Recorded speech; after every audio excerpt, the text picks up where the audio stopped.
ಶ್ರೀ ಗುರುಭ್ಯೋ ನಮಃ. ಹರಿ ಓಂ. ಸಚ್ಚಾಸ್ತ್ರೋದಿತಾ ವರ್ತ್ಮನಾ ಪದಮಿದಂ ಧ್ಯಾಯನ್ಮದಂಕಾಂಕಿತಾಃ ಮನ್ಮಂತ್ರಂ ಜಪಶಾಸ್ತ್ರ ಸಂಪದಮತೋ ದಾಸ್ಯಾಮಿ ಭಾಗ್ಯೈ ಸಹ ತತ್ತತ್ವಾನ್ಯಪಿ ಬೋಧಯಾಮಿ ತದನುಪ್ರಾಪ್ಯೋ ಮದಂಗ್ರಿರ್ಭವೇತ್ ಇತ್ಯಾಘೋಷಯತೀವ ಯಃ ಕರಚಯೈಃ तं ವಾಜಿವಕ್ತ್ರಂ ಭಜೆ. ಸಿಂಜನ್ನೂಪುರಶೋಭಿಪಾದಕಮಲಾಂ ಮಂದಸ್ಮಿತೋದ್ಯನ್ಮುಖೀಂ ಕಂಜಾಕ್ಷಿಂ ಕುಚ ಭಾರಬೀರುವಿಲಸನ್ ಮದ್ಯಾಂ ಲಸತ್ಕಂಕಣಾಂ ಶಂಭುವಾದ್ಯೈಃ ಪರಿಸೇವಿತಾಂ ಸುವಚಸಾಂ ಜಾಂಬೂನದಾಲಂಕೃತಾಂ ಅಂಬಾಂ ತಾಂ ಪ್ರಣತೋಸ್ಮಿ ಕೃಷ್ಣರಮಣೀಂ ಲಂಬಾಲಕಾಂ ರುಕ್ಮಿಣೀಂ. ಯಸ್ಯ ತ್ರೀಣ್ಯುದಿತಾನಿ ವೇದವಚನೆ ರೂಪಾಣ್ಯದಿವ್ಯಾನ್ಯಲಂ ಭಕ್ತದರ್ಶನಮಿತ್ತಮೇವ ನಿಹಿತಂ ದೇವಸ್ಯ ಭರ್ಗೋ ಮಹತ್.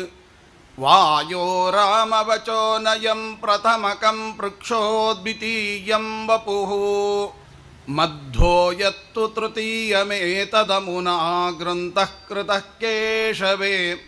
ಭವತಿ ಯದನುಭಾವಾತ್ ಏಡಮೂಕೋಪಿ ವಾಗ್ಮಿ ಜಡಮತಿರಪಿ ಜಂತುರ್ಜಾಯತೆ ಪ್ರಾಜ್ಞಮೌಲಿಃ.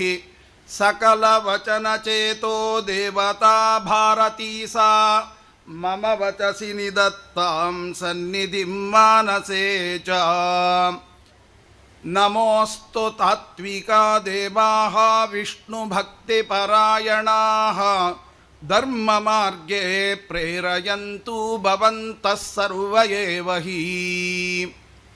ನೌಮಿ ನ್ಯಾಯಸುಧಾಧಿಕೃಜ್ಜಯಮುನೀನ್ ಶ್ರೀಪಾದರಾಟ್ಸನ್ಮಣೀನ್ ವ್ಯಾಸಾರ್ಯಾನ್ ವಿವಿಧಾಗಮಾಬ್ಧಿವಿಹರಾನ್ ಶ್ರೀವಾದಿರಾಜಾನಪಿ ವಂದೇಹಂ ಸವರಾನ್ ರಘೂತ್ತಮಗುರೂನ್ ವೈದಗ್ಧ್ಯವಾರಾಂ ನಿಧೀನ್. ಶ್ರೀ ಸತ್ಯವ್ರತ ರಾಘವೇಂದ್ರ ಮುನಿಪಾನ್ ಸದ್ಬೋಧ ಸದ್ಯಾನಪಾನ್. ಅಸ್ಮದ್ಗುರು ಸಮಾರಂಭಾಂ ಟೀಕಾಕೃತ್ಪಾದಮಧ್ಯಗಾಂ ಶ್ರೀಮದಾಚಾರ್ಯ ಪರ್ಯಂತಾಂ ವಂದೇ ಗುರು ಪರಂಪರಾಂ. ಶ್ರೀ ಗುರುಭ್ಯೋ ನಮಃ. ಹರಿ ಓಂ.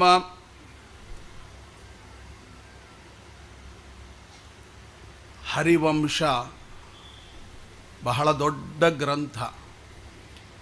ಹರಿವಂಶ ಅನ್ನುವ ಶಬ್ದಕ್ಕೆ ಅನೇಕ ಅರ್ಥಗಳು. ಒಂದು, ಭಗವಂತನ ವಂಶವನ್ನು ವರ್ಣನೆ ಮಾಡುವ ಗ್ರಂಥ ಅಂತ. ಎರಡನೆಯದು, ವಂಶ ಅಂದರೆ ನಮ್ಮ ವಂಶಕ್ಕೆ ಏನಾದರೂ ಪ್ರತಿಬಂಧಕಗಳಿದ್ದರೆ ಅದನ್ನು ಹರತಿ, ಆ ಪ್ರತಿಬಂಧಕಗಳನ್ನು ಹರತಿ ಅಂದರೆ ಪರಿಹರತಿ, ಪರಿಹಾರ ಮಾಡುವ ಗ್ರಂಥ ಅಂತ.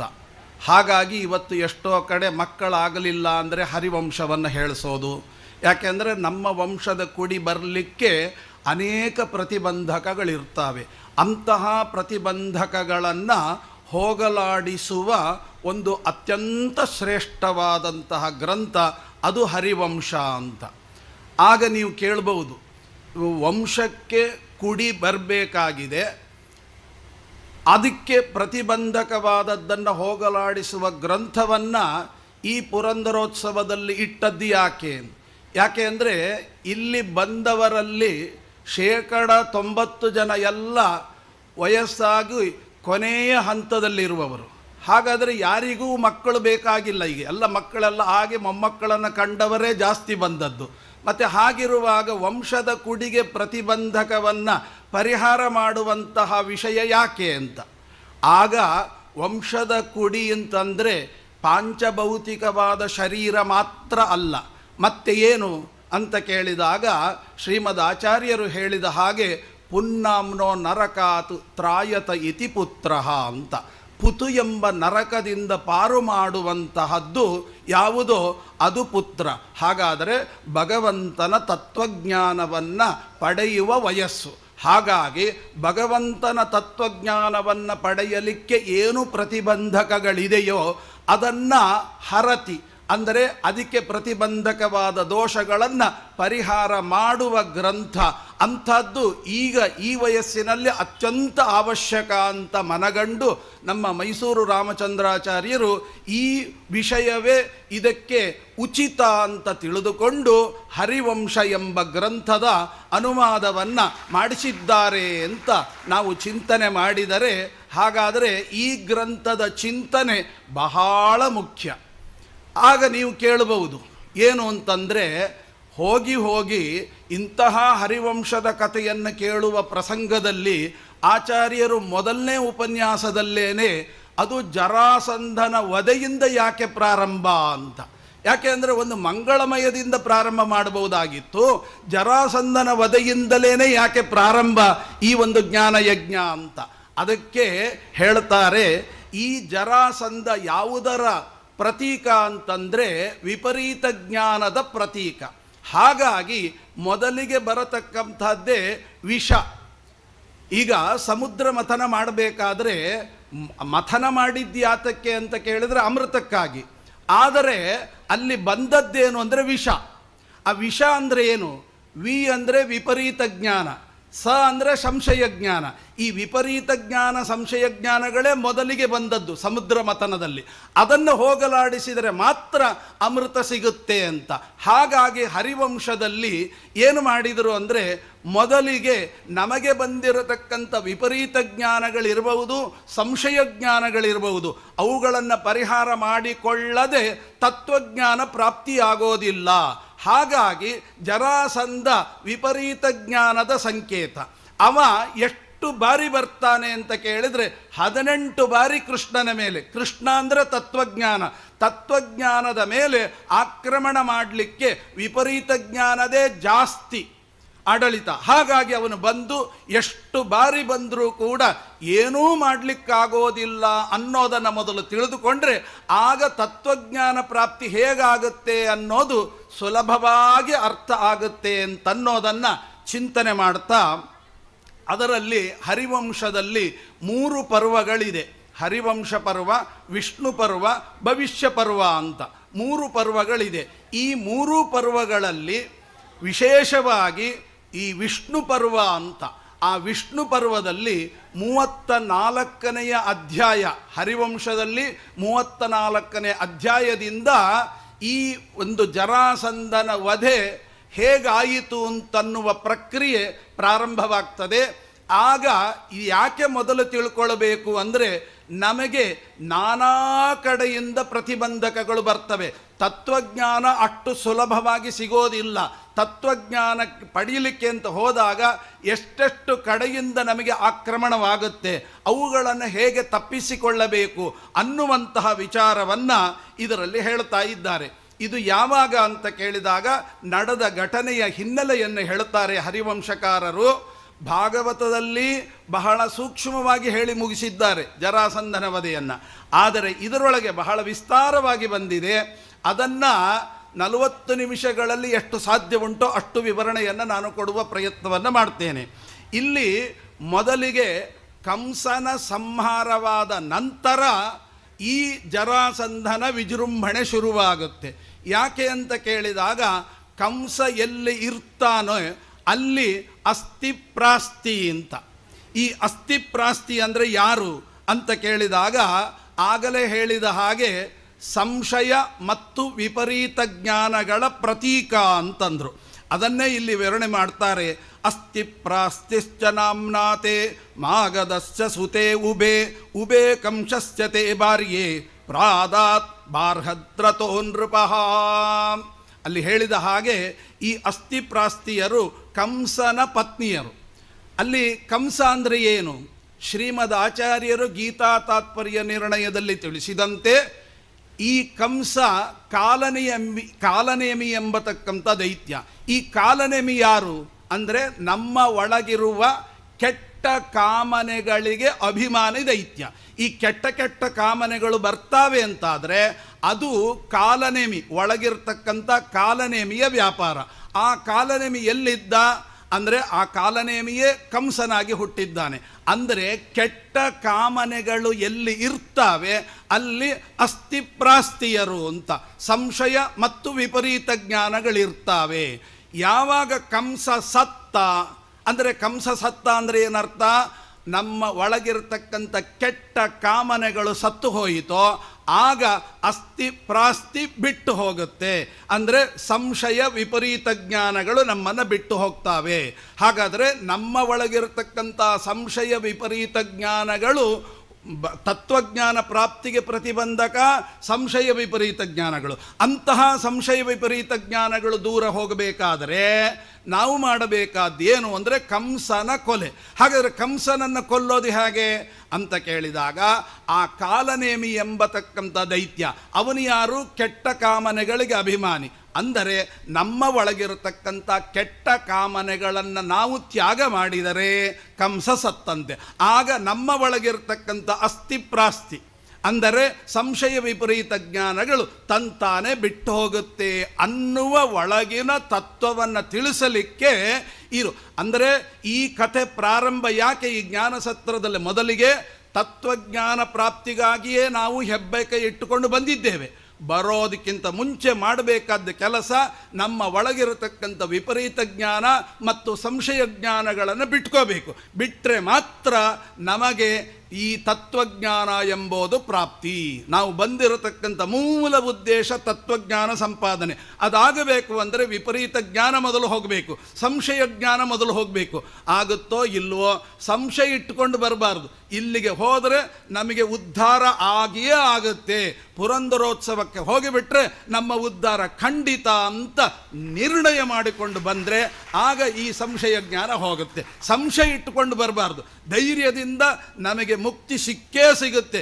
ಇಲ್ದಿದ್ರೆ ಕೋನ ಸೇವೇತ ಪವಿತ್ರಂ ಪಾಜಕಂ ಕ್ಷೇತ್ರಂ ಕೋನ ದೇವಾನುದೇವತೆಗಳು ಕೂಡ ಹಾತೊರಿತಾರಂತೆ ಈ ಜಾಗಕ್ಕೆ ಬರಲಿಕ್ಕೆ.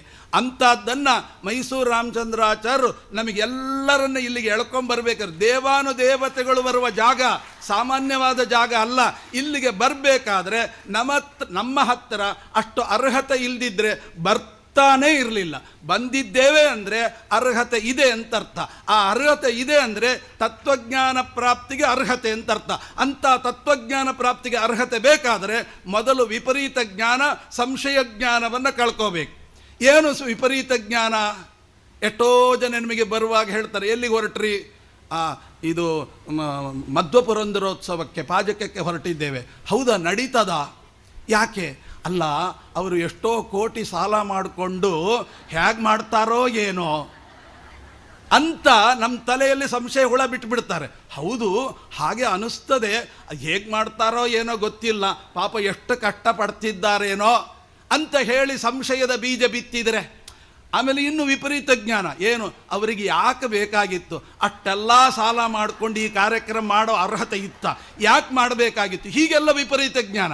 ಹೀಗೆ ವಿಪರೀತ ಜ್ಞಾನ ಸಂಶಯ ಜ್ಞಾನಗಳನ್ನು ಬಿತ್ತಿ ನಮ್ಮನ್ನು ಕಳಿಸಿದರೆ ನಮಗೆ ಕಾರ್ಯಕ್ರಮ ಮುಗಿಯುವ ತನಕ ಹೇಗೆ ಮಾಡ್ತಾರೋ ಏನೋ, ಏನು ಸಾಲ ಮಾಡ್ತಾರೋ ಏನೋ, ಮತ್ತೆ ತಿರ್ಗ ನಮ್ಮನ್ನೇ ಕೇಳ್ತಾರೋ ಏನೋ, ಹೀಗೆಲ್ಲ ಮಾಡ್ಕೊಂಡು ಕೂತು ಬಿಟ್ರೆ ನಮ್ಮಿಂದ ಈ ತತ್ವಜ್ಞಾನ ಪಡೀಲಿಕ್ಕೆ ಸಾಧ್ಯ ಇದೆಯಾ? ಖಂಡಿತ ಸಾಧ್ಯ ಇಲ್ಲ. ಹಾಗಾದರೆ ಏನು?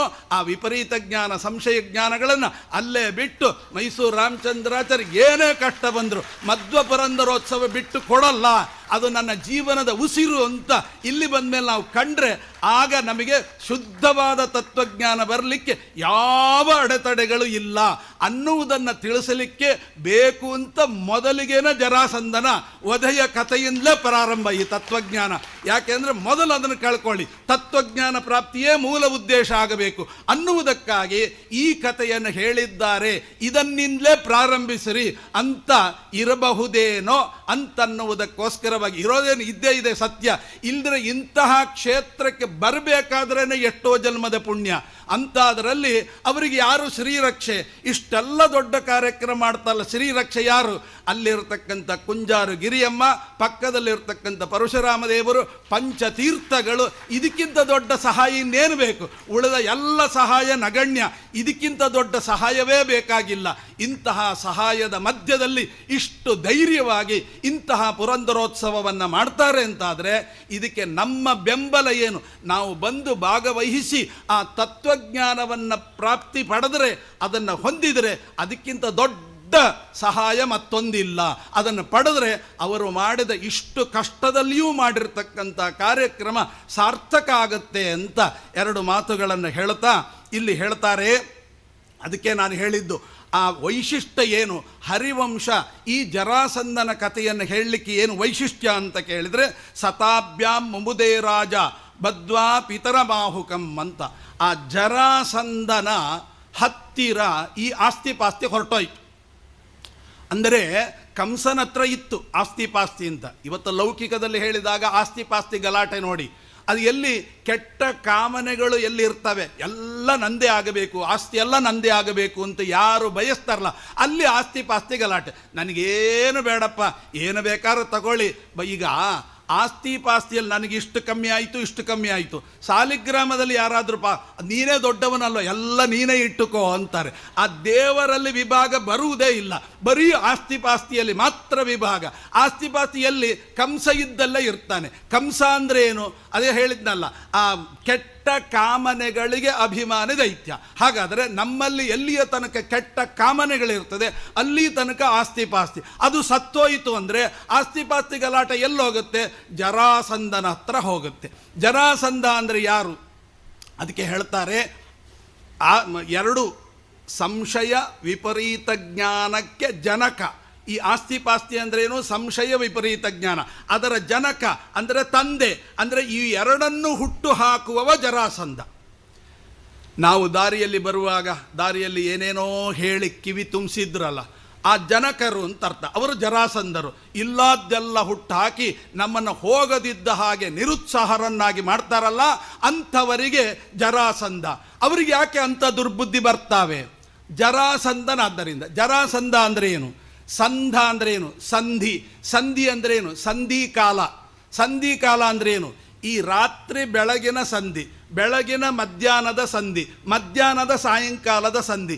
ಈ ಮೂರೂ ಸಂಧಿ ಕಾಲಗಳನ್ನು ಜೀವನದಲ್ಲಿ ಯಾರು ಆಚರಣೆ ಮಾಡುವುದಿಲ್ಲ, ಸಂಧ್ಯಾವಂದನ ಮಾಡುವುದಿಲ್ಲ, ಅವರಿಗೆ ಜರೆಯಾಗಿ ಬಿಟ್ಟಿರ್ತದೆ. ಅಂದರೆ ವಾರ್ಧಕ್ಯ ಬರೋದೇ ಈ ಸಂಧ್ಯಾವಂದನೆಯನ್ನು ಬಿಟ್ಟು ಜರೆಯನ್ನು ಪಡೆದವರು ಯಾರೋ ಅವರೇ ಜರಾಸಂಧರು. ಹಾಗಾದರೆ ನಾವು ನಿತ್ಯದ ಆನ್ಹಿಕ ಕರ್ಮಗಳನ್ನು ಬಿಟ್ಟರೆ ನಾವೂ ಜರಾಸಂಧರಾಗುತ್ತೇವೆ ಅನ್ನುವ ತತ್ವ ನಮಗೆ ತಿಳಿಬೇಕು. ಹಾಗಾದರೆ ನಮ್ಮ ನಿತ್ಯ ನೈಮಿತ್ಯಕ ಕರ್ಮಗಳನ್ನು ಯಾವುದೇ ಪ್ರಸಂಗದಲ್ಲಿ ನಾವು ಬಿಟ್ಟು ಕೊಟ್ಟರೆ ಹಾಗಾದರೆ ಈ ಸಂಶಯ ವಿಪರೀತ ಜ್ಞಾನಗಳಿಗೆ ನಾವು ಭಾಗಿಯಾಗ್ತೇವೆ.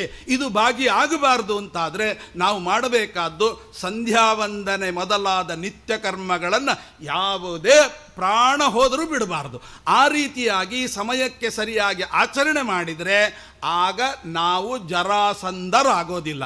ಆಗಲಿಲ್ಲ ಅಂದರೆ ಸಂಶಯ ವಿಪರೀತಗಳು ನಮ್ಮ ಹತ್ರ ಬರೋದಿಲ್ಲ. ಯಾರು ಜರಾಸಂಧರಾಗಿರ್ತಾರೆ ಅಂದರೆ ಸಂಧ್ಯಾವಂದನೆ ಮೊದಲಾದ ಕರ್ಮಗಳನ್ನು ಬಿಟ್ಟಿರ್ತಾರೆ, ಅವರನ್ನು ಹುಡುಕಿಕೊಂಡು ಹೋಗುತ್ತೆ. ಆದ್ದರಿಂದ ಆನ್ಹಿಕಾದಿಗಳಿಗೆ ಎಷ್ಟು ಬೆಲೆ ಇದೆ ಅಂತನ್ನೋದು ನಮಗೆ ಗೊತ್ತಾಗುತ್ತೆ. ಆವಾಗ ಆ ಕಂಸನಿಗೆ ಅದಕ್ಕೆ ಹೇಳ್ತಾರೆ, ವಸುದೇವ ಈ ಕಾರ್ಯಸಿದ್ಧಿಗಾಗಿ ಪ್ರಯತ್ನವನ್ನು ಮಾಡಿದಾಗ ಕೃಷ್ಣ ಕಂಸನನ್ನು ಕೊಲ್ತಾನೆ. ಅಲ್ಲಿ ನೋಡಿ ಎಷ್ಟು ಸೂಕ್ಷ್ಮ ವಿಚಾರವನ್ನು ಹರಿವಂಶ ಹೇಳುತ್ತೆ ಅಂತಂದರೆ, ಆ ಕಂಸನನ್ನು ಕೊಲ್ಲುತ್ತಾ ಇರುವಾಗ ಇವೆಲ್ಲ ಕತೆ ಕೇಳಲಿಕ್ಕೆ ಏನೂ ಅರ್ಥ ಆಗಲ್ಲ, ಒಳಗಡೆ ಹೋದರೆ ಮಾತ್ರ. ಆ ಕಂಸನನ್ನು ಕೊಲ್ಲುತ್ತಾ ಇರುವಾಗ ಕೂದಲು ಹಿಡಿದು ಕೆಳಗೆ ಹಾಕಿ ಕುಣಿತಾನಂತೆ ಅವನ ಮೇಲೆ. ಏನೋ ಖುಷಿ, ಮಗು ಆ ಕಂಸನನ್ನು ಕೊಲ್ಲುವಾಗ ಕುಣಿತದೆ ಅಲ್ಲ. ಯಾಕೆ ಅಂದರೆ ಕುಣಿಯೋದು ಯಾಕೆ ಅಂದರೆ ಅಲ್ಲಿಯೂ ತತ್ವ ಏನು? ಇದನ್ನು ನೋಡಿಯೇ ದಾಸರು ಹೇಳಿದರು ಅಂತ ಕಾಣುತ್ತೆ, ಮುಯ್ಯಿಗೆ ಮುಯ್ಯ ತೀರಿತು ಅಂತ. ಯಾಕೆ ಹೇಳಿದರೆ, ಒಳಗಿರತಕ್ಕಂತಹ ಕಂಸನ ಒಳಗಡೆ ಭೃಗು ಋಷಿಗಳಿದ್ದಾರೆ. ಅವರು ಏನು ಮಾಡಿದರು, ಒಂದು ಸಲ ಪರಮಾತ್ಮನ ಎದೆಗೆ ಒದ್ದದ್ದು. ಅದಕ್ಕೆ ಒಳಗಿಂದ ಭೃಗು ಋಷಿಗಳು ಹೇಳ್ತಾರಂತೆ, ಸ್ವಾಮಿ ಅವತ್ತು ಒಂದೇ ಒಂದು ಒದ್ದೆ ನಾನು, ಆ ಒದ್ದಿದ್ದಕ್ಕೆ ಬಡ್ಡಿ ಸಮೇತ ಇವತ್ತು ತೀರಿಸ್ತಾ ಇದೆಯಲ್ಲ, ಮುಯ್ಯಿಗೆ ಮುಯ್ಯ ತೀರಿತು ಅಂತ. ಅದಕ್ಕೆ ಕೃಷ್ಣ ಅವತ್ತು ನನಗೆ ಒಂದು ಒದ್ದಿಯಲ್ಲ, ಇವತ್ತು ತಕೋ ಅಂತ ಹೊಡಿತಾ ಇದ್ದೀನಿ ಅಂತ. ಆ ಅನುಸಂಧಾನಗಳು ಎಷ್ಟು ಚೆನ್ನಾಗಿರುತ್ತೆ ಅಂತ.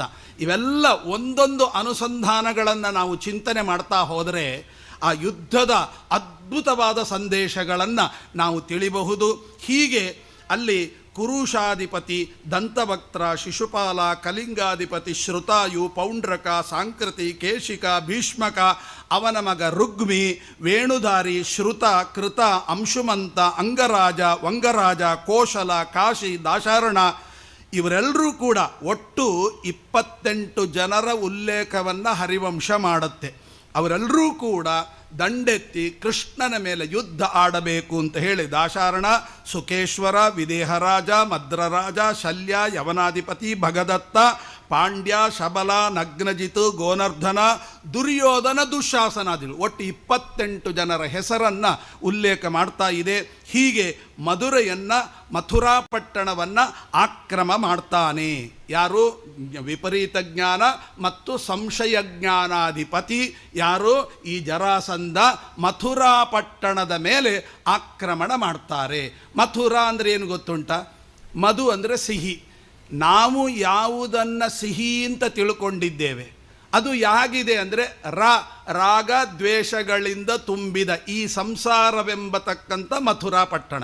ಇದರೊಳಗೆ ನಾವು ಕೂತಾಗ ಇದರ ಮೇಲೆ ಜರಾಸಂಧನ ಆಕ್ರಮಣ, ಬರೀ ವಿಪರೀತ ಜ್ಞಾನ ಈ ಸಂಸಾರದಲ್ಲಿ ಮುಳುಗಿದಾಗ ನಮಗೆ ಬರೋದೇ ವಿಪರೀತ ಜ್ಞಾನ, ಸಂಶಯ ಜ್ಞಾನ. ವಿಪರೀತ ಜ್ಞಾನ ತತ್ವಜ್ಞಾನಕ್ಕಿಂತಲೂ 100 ಪಟ್ಟು ಬರೀ ಸಂಶಯಗಳು ಎಲ್ಲಿ ತನಕ ಸಂಶಯ ಅಂದರೆ ಅವನಿಗೇನು ತಿಳ್ಕೊಂಬಿಟ್ಟಿದ್ದಾನೆ, ನನಗೆ ಸಂಶಯ ಬಂದರೆ ನಿಜವಾದ ತತ್ವಜ್ಞಾನ ಬರುತ್ತೆ ಅಂತ. ಸಂಶಯ ಬಂದರೆ ತತ್ವಜ್ಞಾನ ಬರುತ್ತೆ ನಿಜ ಅಲ್ಲ. ಜೀವನದ ಆಯುಷ್ಯದಲ್ಲಿ 90% ಬರೀ ಸಂಶಯನೇ ಬರ್ತಾ ಇದ್ದರೆ ತತ್ವಜ್ಞಾನ ಬರೋದು ಯಾವಾಗ? ಸಂಶಯ ಬರಬೇಕು. ಆ ಸಂಶಯದಿಂದ ಶುದ್ಧ ತತ್ವಜ್ಞಾನಕ್ಕೆ ನಾವು ಕನ್ವರ್ಟ್ ಆಗಬೇಕು. ಕನ್ವರ್ಟ್ ಆಗಲೇ ಇಲ್ಲ ಅಂದರೆ ಏನು ಪ್ರಯೋಜನ? ಅದಕ್ಕೋಸ್ಕರವಾಗಿ ಇಲ್ಲಿ ಹೇಳ್ತಾರೆ, ಮಥುರೆಯನ್ನು ಆಕ್ರಮಿಸ್ತಾ ಇದ್ದಾನೆ ಆ ಜರಾಸಂಧ. ಹಾಗೆ ಒಳಗಡೆ ಬಂದಾಗ ಆಗ ಮಥುರಾ ಪಟ್ಟಣವನ್ನು ಆಕ್ರಮಿಸಲಿಕ್ಕೆ ಪ್ರಯೋಗ ಏನು? ಮಥುರಾ ಪಟ್ಟಣವನ್ನು ಆಕ್ರಮ ಮಾಡುವ ಮೊದಲ ಪ್ರಯೋಗ ಏನು? ಅದಕ್ಕೆ ಹೇಳ್ತಾರೆ, ಸಂಕರ್ಷಣಂಚ ಕೃಷ್ಣಂಚ ಘಾತಯಾಮಿ ಶಿಲೈಹಿ ಶರೈಹಿ. ಹರಿವಂಶ ಹೇಳುತ್ತೆ, ಮೊದಲ ಪ್ರಯೋಗ ಏನು ಗೊತ್ತಾ? ಮೊದಲ ತಂತ್ರ ಏನು ಗೊತ್ತಾ? ಆ ಮಥುರಾ ಪಟ್ಟಣಕ್ಕೆ 4 ಕಡೆಯಿಂದ ಕಲ್ಲೊಗೆಯೋದು. ಅಂದರೆ ಇವತ್ತೇನು ಆ ಕಲ್ಲುಗಳನ್ನು ಒಗೆಯೋದನ್ನು ಕಾಶ್ಮೀರದಲ್ಲಿ ಕಾಣ್ತೇವೆ, ಆ ಸೈನಿಕರ ಮೇಲೆ ಕಲ್ಲು ತೂರಾಟ ನಡೆಯುವಾಗ ಆಗ ಯಾರೂ ಎದುರು ಮಾತನಾಡುವ ಪರಿಸ್ಥಿತಿಯಲ್ಲಿ ಇರಲಿಲ್ಲ. ಇವತ್ತು ಒಬ್ಬ ಒಂದು ಕಲ್ಲು ಹೊಡೀಲಿ ಅವನ ಮನೆಯೇ ಸರ್ವನಾಶ ಆಗಿ ಹೋಗುತ್ತೆ. ಅಲ್ಲಿ ತನಕ ತಯಾರಾಯಿತು. ಹೇಗೆ? ನಮ್ಮ ರಾಮಚಂದ್ರ ಬಂದದ್ದರಿಂದ. ಹಾಗಾಗಿ ಮೈಸೂರು ರಾಮಚಂದ್ರಾಚಾರ್ಯರು ಬಂದರೆ ನಮ್ಮ ಮೇಲೆ ಏನು ಕಲ್ಲು ಒಗಿತಾರೆ ಆ ಎಲ್ಲ ಕಲ್ಲುಗಳನ್ನು ಒಗೆಯೋರನ್ನೆಲ್ಲ ಉಸುರೇ ನಿಲ್ಲಿಸುವಂತಹ ತಾಕತ್ತು ಈ ಕಾರ್ಯಕ್ರಮಕ್ಕಿದೆ ಅಂತ ನಾವು ಚಿಂತನೆ ಮಾಡಬೇಕು. ಹಾಗೆ ಕಲ್ಲು ಎಸೆಯುವ ಶಿಲೈಹಿ ಶರೈಹಿ, ಆ ಕಲ್ಲಿನ ಒಗೆಯೋದನ್ನೇ ಒಂದು ತಂತ್ರವನ್ನಾಗಿ ಮಾಡಿಕೊಂಡು ಮೊದಲ ಪ್ರಯೋಗ ಮಾಡ್ತಾ ಇದ್ದಾನಂತೆ. 4 ದಿಕ್ಕುಗಳಿಂದ ಕಲ್ಲು ಒಗಿಬೇಕು ಮಥುರಾ ಪಟ್ಟಣಕ್ಕೆ. ಅವರು ಚೇತರಿಸಿಕೊಳ್ಳಲಿಕ್ಕೆ ಅವಕಾಶ ಸಿಗಬಾರ್ದು. ಆ ರೀತಿಯಾಗಿ ಆಕ್ರಮಣ ಮಾಡೋಣ ಎಂಬುದಾಗಿ ಹೇಳ್ತಾರೆ. ಆಗ ಅವರೇನಾದರೂ ಅದರಿಂದ ತಪ್ಪಿಸಿಕೊಂಡು ಬಂದರೆ ಮುದ್ಗರಾಯುಧ ಕೈಯಲ್ಲಿ ಇಟ್ಕೊಳ್ಳಿ, ಅದರಿಂದ ಹೊಡೆದು ಅವರನ್ನು ಸಾಯಿಸಬೇಕು. ಹೀಗೆ ನಮ್ಮ ಆಕ್ರಮಣ ಎಲ್ಲಿ ತನಕ ಅಂದರೆ ಅವರ ಮೇಲೆ ಏಳಬಾರ್ದು, ಅಲ್ಲಿ ತನಕ ನಮ್ಮ ಆಕ್ರಮಣ ಹೋಗಬೇಕು. ಆಗ ಯಾರ್ಯಾರನ್ನ ವ್ಯವಸ್ಥೆ ಮಾಡಿದ?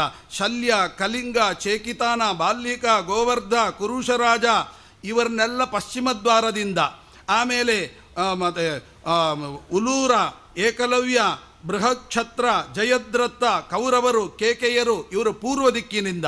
ಒಂದೊಂದಕ್ಕೂ ಆ ದಿಕ್ಕಿಗೆ ಸಂಬಂಧಪಟ್ಟಂತಹ ಯಾವ್ಯಾವ ರೀತಿಯಲ್ಲಿ ನಮ್ಮ ಸಾಧನೆಗೆ ಪ್ರತಿಬಂಧಕವಾಗುತ್ತೆ ಈ ದೈತ್ಯರು ಎಲ್ಲ ತಿಳಿತಾ ಹೋಗಿಬಿಟ್ರೆ ಇದು ಒಂದನ್ನು ತಿಳಿಲಿಕ್ಕೆ 1 ವರ್ಷ ಬೇಕು, ಅಷ್ಟು ಇದೆ. ಹಾಗೆ ನಾನೇನು ಮಾಡ್ತೇನೆ, ಜರಾಸಂಧ ಹೇಳ್ತೇನೆ, ನಾನು ದರಂಧ ಛೇದಿರಾಜ ಇವರೆಲ್ಲ ದಕ್ಷಿಣ ದಿಕ್ಕನ್ನು ಆಕ್ರಮಿಸಿಕೊಳ್ತೇವೆ. ಹೀಗೆ ಹೇಳಿ ಸೈನ್ಯವನ್ನು ನಿಲ್ಲಿಸಿ ಯಾದವರ ಮೇಲೆ ಆಕ್ರಮಣ ಮಾಡಿದ್ದಾನೆ. ಆವಾಗ ಯಾದವರ ಸಂಖ್ಯೆ ಅಲ್ಪ, ಆದರೆ ಬಹುಸಂಖ್ಯಾಕವಾದ ಸೈನ್ಯ ಜರಾಸಂಧನದ್ದು. ಯತ್ ಯುದ್ಧಮಭವದ್ಘೋರಂ ತೇಷಾಂ ದೇವಾಸುರೋಪಮಂ ಅಲ್ಪಾನಾಂ ಬಹುಬಿಸ್ಸಾರ್ಧಂ ವ್ಯತಿಷಿಕ್ತ ರಥದ್ವಿಪಂ. ನೋಡಿ, ಹೇಳುವಾಗ ನಮ್ಮದು ಬಹಳ ಚಿಕ್ಕ ಸೈನ್ಯ, ಜರಾಸಂಧಂದು ಬಹಳ ದೊಡ್ಡ ಸೈನ್ಯ, ಹೇಗೆ ಯುದ್ಧದಲ್ಲಿ ಗೆಲ್ತೀರಿ ಅಂತ. ಆಗ ಯಾದವರು ಹೇಳ್ತಾರೆ, ನಮ್ಮ ಸೈನ್ಯ ಚಿಕ್ಕದಾಗಿದ್ದರೂ ನಮ್ಮ ಜೊತೆಗೆ ಕೃಷ್ಣ ಇರುವಾಗ ನಮಗೆ ಯಾವುದರ ಭಯವೂ ಇಲ್ಲ. ಎಂತಹ ಅದ್ಭುತವಾದದ್ದು ನಮ್ಮ ಜೀವನ, ನಮ್ಮ ಚಿಂತನೆ ಹೀಗಿರಬೇಕಂತೆ. ಏನು ಅಂತ, ನಮಗೆ ಯಾರ ಸಹಾಯವೂ ಇಲ್ಲದಿದ್ದರೂ ಕೂಡ ಭಗವಂತನ ಸಹಾಯ ಒಂದಿದ್ದರೆ, ಹಾಗಾದರೆ ನೀವು ಕೇಳಬಹುದು, ನಾವು ಭಗವಂತನನ್ನೇ ಪೂಜೆ ಮಾಡಬೇಕಲ್ವಾ ಅಂತ. ಆಗ ಏಕಾದಶ ಸ್ಕಂದ ಭಾಗವತ ಬಹಳ ಅದ್ಭುತವಾದ ವಿಚಾರವನ್ನು ಹೇಳುತ್ತೆ. ಏನು ಅಂದರೆ, ನಾವು ಎಷ್ಟು ಪೂಜೆ ಮಾಡಿದರೂ ಕೂಡ ಆ ಪೂಜೆಯ ಫಲ ನಮಗೆ ಯಾಕೆ ಸಿಗೋದಿಲ್ಲ ಅಂತ. ಆಗ ಭಾಗವತ ಹೇಳುತ್ತೆ, 12 ಮನೋದೋಷಗಳ ವಿವರಣೆಯನ್ನು ಕೊಡುತ್ತೆ ಏಕಾದಶ ಸ್ಕಂದ. ಈ 12 ಮನೋದೋಷಗಳು ಎಲ್ಲಿ ತನಕ ಇರುತ್ತೆ ಅಲ್ಲಿ ತನಕ ನಮ್ಮ ಪೂಜೆ ಎಲ್ಲ ವ್ಯರ್ಥ ಆಗುತ್ತೆ. ಹಾಗಾದರೆ ನಾವು ಮಾಡುವ ಪೂಜೆ ಭಗವಂತನಿಗೆ ಸಲ್ಲಬೇಕಾದರೆ ಮೊದಲು ನಮ್ಮಲ್ಲಿ 12 ಮನೋದೋಷಗಳನ್ನು ನಿವಾರಣೆ ಮಾಡ್ಕೋಬೇಕು ಅಂತ ಬಹಳ ವಿಸ್ತಾರವಾಗಿರ್ತಕ್ಕಂಥ ವಿಚಾರ. ಆವಾಗ ಬಲರಾಮ, ಎಲ್ಲರೂ ಹೆದರು ಬಿಟ್ಟಿದ್ರು, ನಮ್ಮದು ಚಿಕ್ಕ ಸೇನೆ, ಅವ್ರದ್ದು ದೊಡ್ಡ ಸೇನೆ, ಏನು ಮಾಡಬೇಕು ಅಂತ. ಆಗ ಬಲರಾಮ ಎಚ್ಚರಿಕೆ ಕೊಡ್ತಾನೆ ನಮಗೆ. ಏನು ಅಂತ, ಯೋಚನೆ ಮಾಡಬೇಡಿ, ನಮ್ಮ ಜೊತೆಗೆ ಕೃಷ್ಣ ಇದ್ದಾನೆ. ನೋಡಿ, ಅಣ್ಣನಾದ ಬಲರಾಮ ತಮ್ಮನ ಬಗ್ಗೆ ಎಷ್ಟು ಹೆಮ್ಮೆಯ ಮಾತನಾಡ್ತಾನೆ. ನಮ್ಮ ಜೊತೆಗೆ ಕೃಷ್ಣ ಇರುವಾಗ ನಾವು ಯಾಕೆ ಹೆದರಬೇಕು? ಸೇನೆ ಚಿಕ್ಕದು, ಅವ್ರದ್ದು ಶತ್ರುಗಳ ಸೇನೆ ದೊಡ್ಡದು. ಆವಾಗಲೂ ಕೂಡ ಹೇಳ್ತಾನೆ ಬಲರಾಮ, ಯೋಚನೆ ಮಾಡಬೇಡಿ, ನಮ್ಮ ಸೇನೆ ಚಿಕ್ಕದಾಗಿದ್ದರೂ ನಮಗೆ ಕೃಷ್ಣನ ಸಹಾಯ ಸಂಪೂರ್ಣ ನಮಗಿರುವಾಗ ಯಾವ ಭಯವೂ ಪಡಬೇಕಾಗಿಲ್ಲ ಅಂತ. ಆಗ ಏನು ಮಾಡ್ತಾನಂತೆ, ಪ್ರಭಯ ಭಾಸಮಾನಾನಿ ಪತಮಾನಾನಿ ಚಾಂಬುವತು ಹಲಂ ಸಂವರ್ತಕಂ ನಾಮ ಸೌನಂದಂ ಮುಸಲಂ ತತ. ನೋಡಿ, ಭಾಗವತ ಈ ಮಾತು ಹೇಳಲಿಲ್ಲ, ಹರಿವಂಶ. ಯಾಕೆ ಹರಿವಂಶಕ್ಕೆ ಮಹತ್ವ ಅಂತಂದರೆ, ಹರಿವಂಶ ಕೆಲವೊಂದು ವಿಷಯಗಳನ್ನು ಎತ್ತಿ ತೋರಿಸ್ತದೆ. ಅಂದರೆ ಭಾಗವತದಲ್ಲಿ ಇಲ್ಲ ಅಂತಲ್ಲ, ಸೂಕ್ಷ್ಮವಾಗಿರುತ್ತೆ. ಇದು ನಮ್ಮಂಥ ದಡ್ರಿಗೆ ಅರ್ಥ ಆಗಲಿಕ್ಕೆ ಸ್ವಲ್ಪ ಎತ್ತಿ ಹೇಳುತ್ತೆ. ಏನು, ಆ ಬಲರಾಮನಲ್ಲಿ ಕೃಷ್ಣನ ಮೇಲೆ ಅಷ್ಟು ವಿಶ್ವಾಸ. ಯಾಕೆ ಅಂತ ಕೇಳಿದರೆ, ಆ ಬಲರಾಮನ ಆಯುಧಗಳಲ್ಲಿ 2 ಪ್ರಧಾನವಾದ ಆಯುಧ, ಒಂದು ನೇಗಿಲು, ಒಂದು ಒನಕೆ. ಅದರ ಹೆಸರೇ ನೋಡಿ ಎಷ್ಟು ಚೆನ್ನಾಗಿದೆ, ಹಲಂ ಸಂವರ್ತಕಂ ನಾಮ. ಆ ಹಲಂ ಅಂದರೆ ನೇಗಿಲು, ಆ ನೇಗಿಲಿನ ಹೆಸರೇನು ಗೊತ್ತಾ, ಸಂವರ್ತಕ ಅಂತ. ನೋಡಿ, ಆ ನೇಗಿಲಿನ ಹೆಸರು ಸಂವರ್ತಕ ಅಂತ. ಸಮ್ಯಕ್ ವರ್ತಯತಿ ಅಂದ್ರೇನು, ಚೆನ್ನಾಗಿ ಇರುವಂತೆ ಮಾಡುತ್ತೆ ಆ ನೇಗಿಲು. ನಮಗೆ ಏನು ಮಾಡಬೇಕು ಅಂತ ಗೊಂದಲದಲ್ಲಿ ಸಿಕ್ಕಿದಾಗ ನಾವೇನು ಮಾಡಬೇಕು ಅದನ್ನೇ ಮರ್ತು ಬಿಡ್ತೀವಿ. ಅದು ಮರಿಬಾರ್ದು. ಏನು ಮಾಡಬೇಕು ಅದನ್ನು ಮಾಡಿದರೇ ನಾವು ವಿಜಯ ಸಾಧಿಸಲಿಕ್ಕೆ ಸಾಧ್ಯ. ಇವತ್ತು ನೋಡಬೇಕು, ಯಾರೋ ಒಬ್ಬರು ಬಂದರು ದೊಡ್ಡವರು, ನಮ್ಮ ಸಂಧ್ಯಾ ನನಗೆ ಎಲ್ಲ ಹೊಟ್ಟೋಗ್ಬಿಡ್ತದೆ. ಯಾಕೆ, ಅಲ್ಲೋ ಬಂದುಬಿಟ್ರು, ಏನು ಮಾಡಬೇಕು ಏನು ಬಿಡಬೇಕು, ಗೊಂದಲಕ್ಕಿಡುವ. ಗೊಂದಲಕ್ಕಾದರೂ ಕೂಡ ನಮ್ಮ ಕರ್ತವ್ಯದಲ್ಲಿ ಯಾವತ್ತೂ ಚ್ಯುತಿ ಬರಬಾರ್ದು. ಅದನ್ನೇ ಸಂವರ್ತಕ, ಚೆನ್ನಾಗಿ ವರ್ತನೆ ಮಾಡಿರಿ. ಅಂತಹ ಒಂದು ನೇಗಿಲನ್ನು ಹಿಡ್ಕೊಂಡು ನಮಗೆ ಬಲರಾಮ ತೋರಿಸ್ತಾ ಇದ್ದಾನೆ. ನೋಡಿ, ಅಷ್ಟೂ ಯಾದವರಿಗೂ ಧೈರ್ಯವನ್ನು ಕೊಟ್ಟವ ಬಲರಾಮ, ಕೃಷ್ಣನಿದ್ದಾನೆ ಅಂತ. ಯಾವುದರಿಂದ, 2ರಿಂದ. ಒಂದು ನೇಗಿಲು, ಇನ್ನೊಂದು ಒನಕೆ. ಆ ಒನಕೆಯ ಹೆಸರೇನು ಗೊತ್ತಾ, ಸೌನಂದ ಅಂತ. ಸೌನಂದ ಎಂಬತಕ್ಕಂಥ ಒನಕೆಯನ್ನು ಇಟ್ಟುಕೊಂಡು ಧೈರ್ಯ ಹೇಳ್ತಾನೆ, ನಮ್ಮ ಕಡೆಗೆ ಕೃಷ್ಣ ಇದ್ದಾನೆ, ಯೋಚನೆ ಮಾಡಬೇಡಿ ಅಂತ. ಹಾಗಾದರೆ ಸೌನಂದ ಅಂದರೆ ಏನು ಅಂದರೆ, ಸೌನಂದ್ರ ಅಂದರೆ ಆನಂದದಿಂದ ಸಹಿತನಾಗಿಯೇ ಬರ್ತಾನೆ, ಆನಂದವನ್ನು ನಮಗೆ ದಯಪಾಲಿಸುವಂತೆ ಬರ್ತಾನೆ, ಯೋಚನೆ ಮಾಡಬೇಡಿ. ಎಂತಹದ್ದು ನೋಡಿ. ಇಲ್ಲಿ ಬಲರಾಮ ಅಂದರೆ ಶೇಷದೇವರು. ಶೇಷದೇವರು ಏನು ಗೊತ್ತಾ, ನಮ್ಮ ತತ್ವಜ್ಞಾನವನ್ನುಂಟು ಮಾಡುವ ಶಾಸ್ತ್ರಗಳಿಗೆ ಅಭಿಮಾನಿ ದೇವತೆ. ಅಂದರೆ ನಾವೇನು ಸಚ್ಚಾಸ್ತ್ರಗಳನ್ನು ಅಧ್ಯಯನ ಮಾಡ್ತೇವೆ, ಇಂತಹ ಸಚ್ಚಾಸ್ತ್ರಗಳಿಗೆ ಅಭಿಮಾನಿ ದೇವತೆ ಯಾರು ಅಂತ ಕೇಳಿದರೆ ಆ ಅಭಿಮಾನಿ ದೇವತೆಗೆ ಶೇಷದೇವರು. ಅವರು ಒನಕೆ ಮತ್ತು ನೇಗಿಲನ್ನು ಹಿಡ್ಕೊಂಡಿದ್ದಾರೆ. ಈ ಒನಕೆ ನೇಗಿಲು ನಮಗೆ ಏನು ಹೇಳುತ್ತೆ ನೋಡಿ. ನೇಗಿಲಿನ ಕೆಲಸ ಏನು ಅಂದರೆ, ಒಂದೊಂದು ಆಯುಧಗಳ ಚಿಂತನೆ ಮಾಡುವಾಗ ಈ ಅನುಸಂಧಾನ ಬರಬೇಕಂತೆ. ಏನು ಅಂದರೆ, ಮೊದಲು ಭೂಮಿ ಗಟ್ಟಿಯಾಗಿರ್ತದೆ, ಅದರೊಳಗೆ ನೀವು ಏನು ಬೀಜ ಬಿತ್ತಿದರೂ ಮೊಳಕೆ ಬರುವುದಿಲ್ಲ. ಗಟ್ಟಿ ಭೂಮಿ, ಅದರೊಳಗೆ ಏನು ಮಾಡಿದರೂ ಬೀಜ ಬಿತ್ತಿದರೆ ಫಲ ಬರೋದಿಲ್ಲ. ಹಾಗಾದರೆ ಈ ಕೃಷ್ಣನೆಂಬ ಆನಂದದ ಬೀಜವನ್ನು ಬಿತ್ತಿದರೆ ಅದು ಮೊಳಕೆ ಒಡೆದು ಅನಂತ ಆನಂದ ಆಗಬೇಕು. ಕೃಷ್ಣ ಅಂದರೆ ಏನು? ಕರ್ಷತಿ ಇಂದ್ರಿಯಾಣಿ ಇತಿ ಕೃಷ್ಣ. ಕೃಷ್ಣ ಅಂದರೆ ಕೃಷಿರ್ಭೂವಾಚಿ ಅಂತ ಕರೀತಾರೆ. ಈ ಭೂಮಿ ಆನಂದವನ್ನು ನೆಡುವ ಭೂಮಿ. ಕೃಷ್ಣ ಅಂದರೆ ಆನಂದವನ್ನು ನೆಡುವ ಭೂಮಿ. ಆ ಭೂಮಿಯಲ್ಲಿ ನಾವೇನು ಮಾಡಬೇಕು?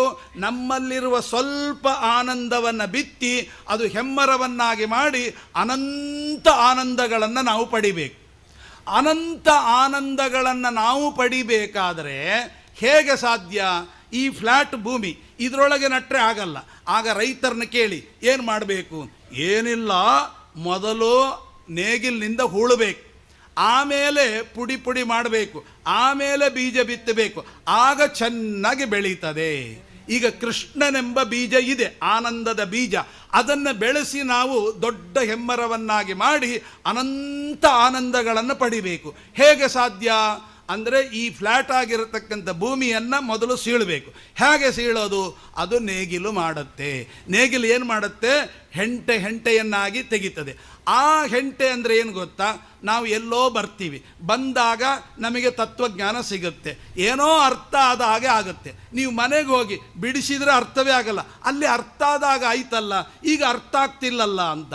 ಇದೇ ವೇದಾಂತದ ಸ್ವಾರಸ್ಯ. ಅರ್ಥ ಆದಾಗ ಆಗ್ತದೆ, ಆಮೇಲೆ ಅರ್ಥ ಆಗಲ್ಲ. ಅದನ್ನು ಏನು ಮಾಡಬೇಕು? ಮನೆಯಲ್ಲಿ ಕೂತುಕೊಂಡು ಮತ್ತೆ ಮತ್ತೆ ಮತ್ತೆ ಮತ್ತೆ ಮನನ ಮಾಡಬೇಕು. ಮನನ ಮಾಡಿದರೆ ಏನೇನು ಗಡ್ಡೆಯಾಗಿ, ಮೊದಲು ನೇಗಿಲು ಏನು ಮಾಡುತ್ತೆ? ಗಡ್ಡೆಯಾಗಿ ತೆಗಿತದೆ, ಅದು ನಮಗೆ ಉಪಯೋಗ ಇಲ್ಲ. ಅದನ್ನು ಕುಟ್ಟಿ ಪುಡಿ ಮಾಡಬೇಕು. ಅಂದರೆ ಹೆಂಟೆಯಾಗಿ ಬಂದಿರುವ ಜ್ಞಾನವನ್ನು ಮತ್ತೆ ಪುಡಿ ಮಾಡಿ ಸಣ್ಣ ಮಣ್ಣು ಮಾಡಿ ಅದರೊಳಗೆ ಕೃಷ್ಣನೆಂಬ ಆನಂದದ ಬೀಜವನ್ನು ನೆಟ್ಟರೆ ಅನಂತ ಪಟ್ಟು ಫಲ ಬರುತ್ತೆ. ಇದು ಬರಬೇಕಾದ್ರೆ ಏನು ಮಾಡಬೇಕು? ನೇಗಿಲು ಬೇಕು ಮತ್ತು ಒನಕೆನೂ ಬೇಕು. ಆ ಎರಡನ್ನು ಕೂಡ ಹಿಡ್ಕೊಂಡು ತೋರಿಸ್ತಾ ಇದ್ದಾನೆ ಬಲರಾಮ. ಅವ ಹೇಳ್ತಾನೆ, ಕೃಷ್ಣನೆಂಬ ಆನಂದದ ಸೆಲೆ ನಮ್ಮಲ್ಲಿರುವಾಗ ನಾವು ಯಾಕೆ ಯೋಚನೆ ಮಾಡಬೇಕು ಅಂತ ಇಲ್ಲಿ ಹೇಳ್ತಾ ಇದ್ದಾರೆ. ಕೊನೆಗೆ ಯುದ್ಧದ ಚಿಂತನೆಯನ್ನು ಮಾಡ್ತಾ ಅಲ್ಲಿ ಹೇಳ್ತಾರೆ, ಕೃಷ್ಣ ರಥವನ್ನೇರಿ ಬರ್ತಾನಂತೆ. ಇಷ್ಟು ಬಲರಾಮ ಹೇಳಿದ ಕೂಡಲೇ ಕೃಷ್ಣ ರಥವನ್ನೇರಿ ಬರ್ತಾನೆ. ಯಾವ ರಥ ನೋಡಿ, ಎಷ್ಟು ಅದ್ಭುತವಾದ ಚಿಂತನೆ. ಒಬ್ಬೊಬ್ಬರ ರಥಕ್ಕೂ ಒಂದು ಚಿಹ್ನೆ ಇರುತ್ತೆ. ಅರ್ಜುನನ ರಥ, ಅದರ ಚಿಹ್ನೆ ಎಲ್ರಿಗೂ ಜಗತ್ಪ್ರಸಿದ್ಧ ಹನುಮಂತ ಅಂತ ಅಲ್ವಾ? ಹಾಗೆ ದುರ್ಯೋಧನನ ರಥಕ್ಕೆ ಹಾವು, ಕರ್ಣನ ರಥಕ್ಕೆ ಬಾಣ, ಹೀಗೆ ಒಬ್ಬೊಬ್ಬರದು ಒಂದೊಂದು ರಥದ ಚಿಹ್ನೆ. ಹಾಗಾದರೆ ಭಗವಂತನ ರಥದ ಚಿಹ್ನೆ ಯಾವುದು ಅಂದರೆ ಗರುಡ. ಆ ಗರುಡನ ಚಿಹ್ನೆಯಿಂದ ಕೂಡಿದ ರಥ, ಆ ರಥದಿಂದ ಬರ್ತಾನೆ. ಅದನ್ನು ಹೇಳ್ತಾರೆ. ಆವಾಗ ಸವ್ಯೇನ ಸಾತ್ವತಾಂ ಶ್ರೇಷ್ಠ ಜಗ್ರಾಹ ಮುಸಲೋತ್ತಮಂ. ರಥವನ್ನೇರಿ ಜರಾಸಂಧನೆಂಬ ನನ್ನ ಏನು ಮಾಡ್ತಾರೆ? ಜರಾಸಂಧನನ್ನು 8 ಬಾಣಗಳಿಂದ ಹೊಡಿತಾನೆ ಕೃಷ್ಣ. ಮೊದಲಿಗೆ ಜರಾಸಂಧನಿಗೂ ಕೃಷ್ಣನಿಗೂ ಯುದ್ಧ. ಆ ಯುದ್ಧದಲ್ಲಿ 8 ಬಾಣಗಳಿಂದ ಹೊಡಿತಾನೆ.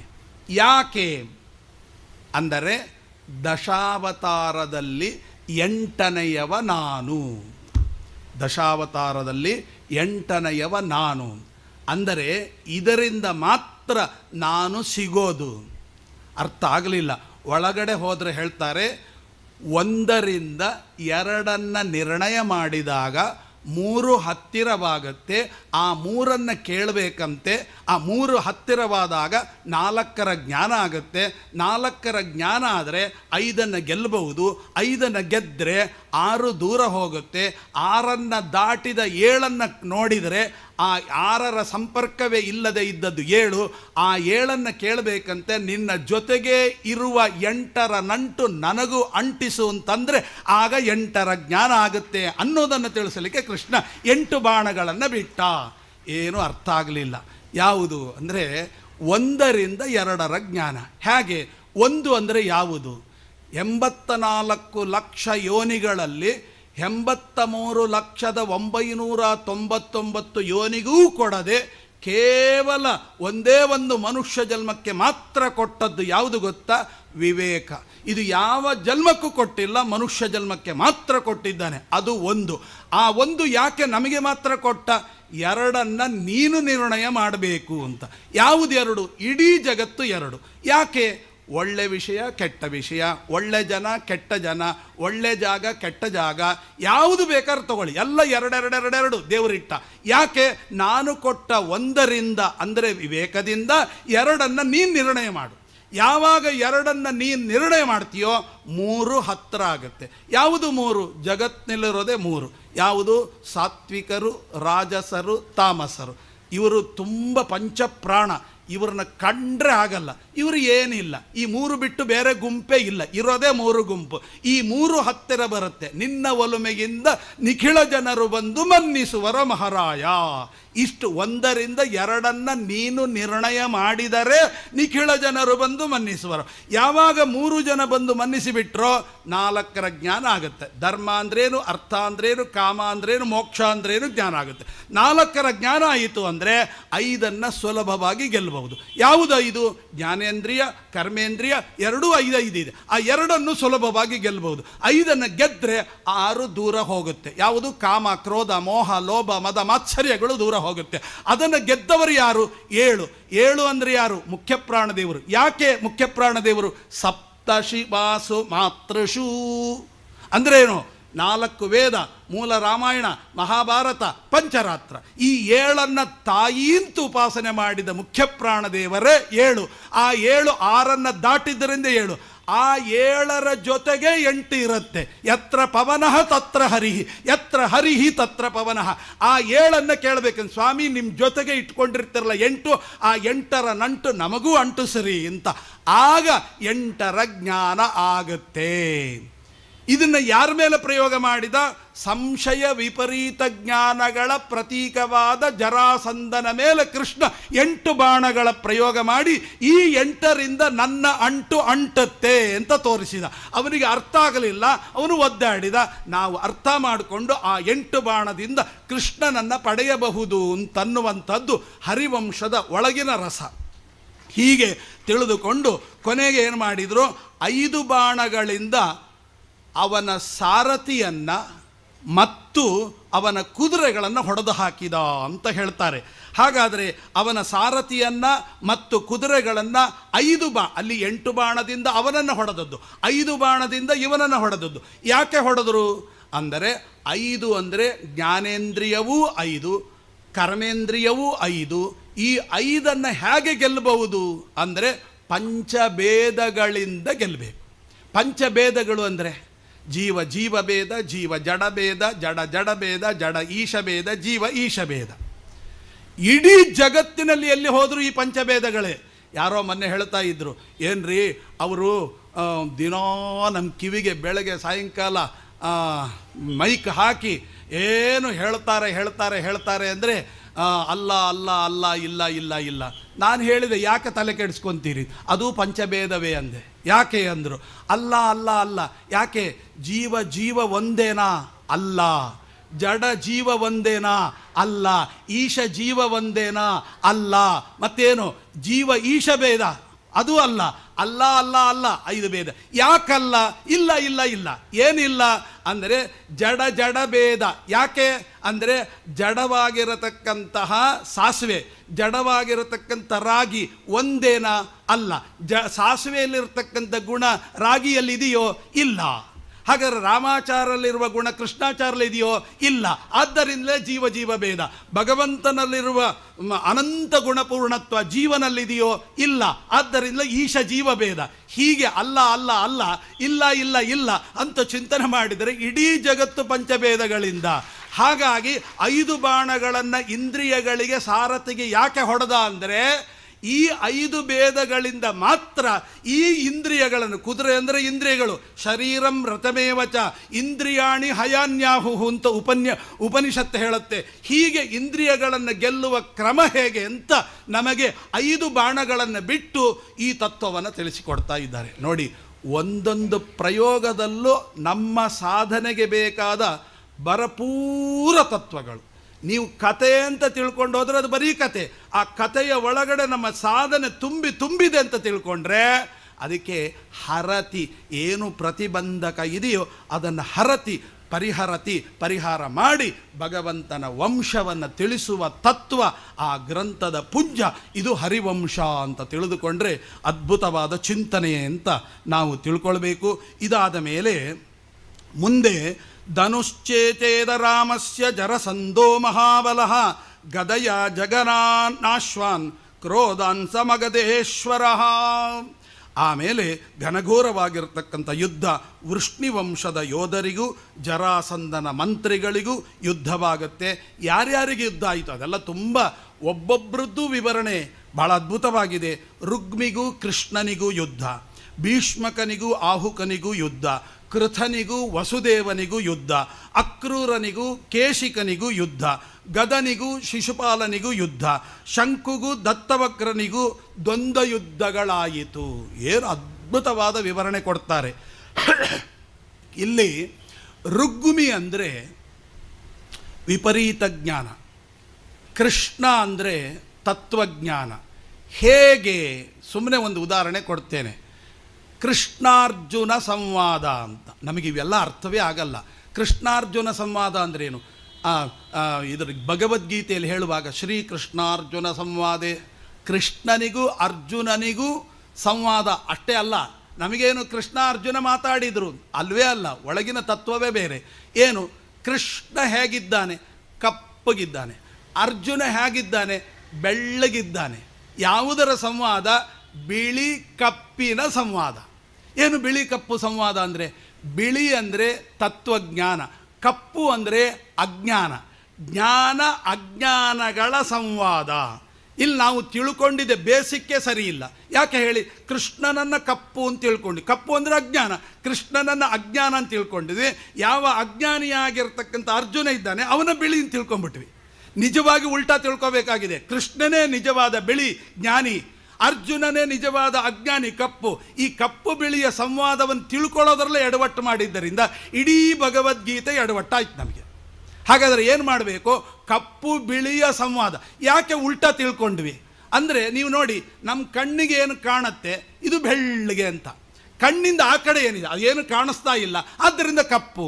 ನಿಜವಾಗಿ ಕಣ್ಣಿಗೆ ಕಾಣೋದೇ ಈ ಸಂಸಾರವೇ ಶೂನ್ಯ. ನಿಜವಾಗಿ ಏನು ಅದರಿಂದ ಆ ಕಡೆ ಇದೆಲ್ಲ ಅದು ನಿಜವಾದ ಬೆಳಕು, ಅದನ್ನು ತಿಳಿಯೋದೇ ಜೀವನ. ಅದನ್ನು ಮರೆತುಬಿಟ್ಟು ಅದನ್ನು ಕಪ್ಪು ಅಂತ ತಿಳ್ಕೊಂಡು ಕೈ ಕಟ್ಕೊಂಡು ಕೂತಿದ್ದೀವಿ. ಇದು ಜೀವನ ಅಲ್ಲ. ಇದನ್ನು ಬಿಟ್ಟು ಇಲ್ಲಿರುವುದು ಸುಮ್ಮನೆ, ಅಲ್ಲಿರುವುದು ನಮ್ಮನೆ ಅಂತ ನಮಗೆ ಇಲ್ಲಿಯ ಮನೆಗೇ ನಮಗೆ ವ್ಯಾಮೋಹ, ಆ ಮನೆಯ ಮೇಲೆ ವ್ಯಾಮೋಹ ಬಿಟ್ಟಿದ್ದೀವಿ. ಇದನ್ನು ಬಿಡ್ರಿ, ಅದನ್ನು ಹಿಡಿರಿ ಅನ್ನೋದು ಕಪ್ಪು ಬಿಳಿಯ ಸಂವಾದ ಅಂತ. ಅರ್ಜುನನಿಗೂ ಕೃಷ್ಣನಿಗೆ ಸಂವಾದ ಏನು ಅನ್ನೋದನ್ನು ಹೆಜ್ಜೆ ಹೆಜ್ಜೆಗೂ ನಮಗೆ ತಿಳಿಸ್ತಾರೆ. ನಾವು ಅದನ್ನು ಅರ್ಥ ಮಾಡಿಕೊಳ್ಳಿಲ್ಲ. ಇದೇ ಭಗವದ್ಗೀತೆಯ ಸಂದೇಶ ಅಂತ. ಹಾಗಾಗಿ ರುಗ್ಮಿ ಅಂದರೆ ಕಪ್ಪು, ಕೃಷ್ಣ ಅಂದರೆ ಬಿಳಿ. ಅವರಿಬ್ಬರ ಸಂವಾದ ವಿಪರೀತ ಜ್ಞಾನ ಎರಡಕ್ಕೂ ಯುದ್ಧ ಆದರೆ ಯಾರು ಗೆಲ್ತಾರೆ? ರುಗ್ಮಿಯ ಕೈಯಲ್ಲೇ ಇದೆ ರುಕ್ಮಿಣಿ. ರುಗ್ಮಿ ಅಂದರೆ ಏನು ಗೊತ್ತಾ? ಸಂಸ್ಕೃತದಲ್ಲಿ ರೋಗಿಷ್ಠ ಅಂತ ಅರ್ಥ. ನೀವು ನೋಡ್ಬೋದು, ಈ ಮರಾಠಿ ಹಿಂದಿ ಭಾಷೆಯಲ್ಲಿ ರುಗ್ಣಾಲಯ ಅಂತ ಬೋರ್ಡ್ ಹಾಕಿರ್ತಾರೆ. ರುಗ್ಣಾಲಯ ಅಂದರೆ ಏನು? ಆ ರೋಗಿಗಳ ಮನೆ ಅಂತ. ರುಗ್ ಅಂದರೆ ರೋಗಿ, ರುಗ್ಮಿ ಅಂದರೆ ರೋಗ ಉಳ್ಳವನು ಅಂತ, ರೋಗಿ ಅಂತ ಅರ್ಥ.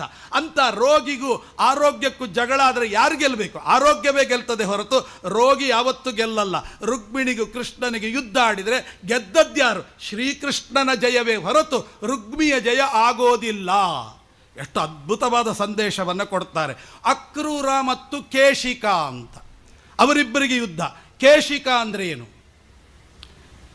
ಕೇಶಿಕ ಅಂದರೆ ಸಿಟ್ಟು, ವಿಪರೀತ ಸಿಟ್ಟು. ಅಕ್ರೂರ ಅಂದರೆ ಸಿಟ್ಟೇ ಇಲ್ಲ.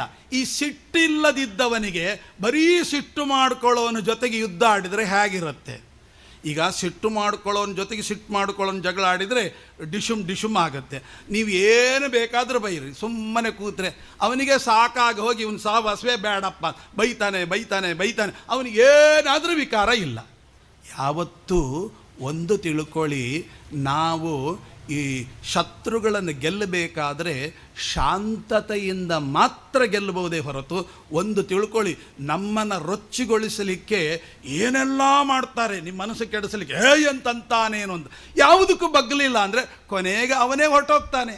ಇದನ್ನು ಹೇಗೆ ಗೆಲ್ಲಬೇಕು ಅಂತ ಅಕ್ರೂರ ಮತ್ತು ಕೇಶಿಕರ ಜಗಳದಿಂದ ನಾವು ನಮ್ಮ ಜೀವನವನ್ನೇ ಹೇಗೆ ಸರಿಪಡಿಸಿಕೊಳ್ಬೇಕು ಅಂತ ತಿಳಿಸಿಕೊಡ್ತದೆ. ಹೀಗೆ ಗದ ಮತ್ತು ಶಿಶುಪಾಲ ಅವರಿಬ್ಬರ ಯುದ್ಧ. ಅದು ಹೇಗಿತ್ತು? ಶಿಶುಪಾಲ ಅಂದರೆ ಏನು ಗೊತ್ತಾ? ಶಿಶು ಅಂದರೆ ಏನು? ಮಗು. ಆ ಮಗುಗೆ ಏನು ಗೊತ್ತಿರ್ತದೆ? ತಿನ್ನೋದು, ಆಟ ಆಡೋದು, ಮಲಗೋದು. ತಿನ್ನೋದು, ಆಟ ಆಡೋದು, ಮಲಗೋದು. ಅದು ಮಕ್ಕಳಿರುವಾಗ ಓಕೆ.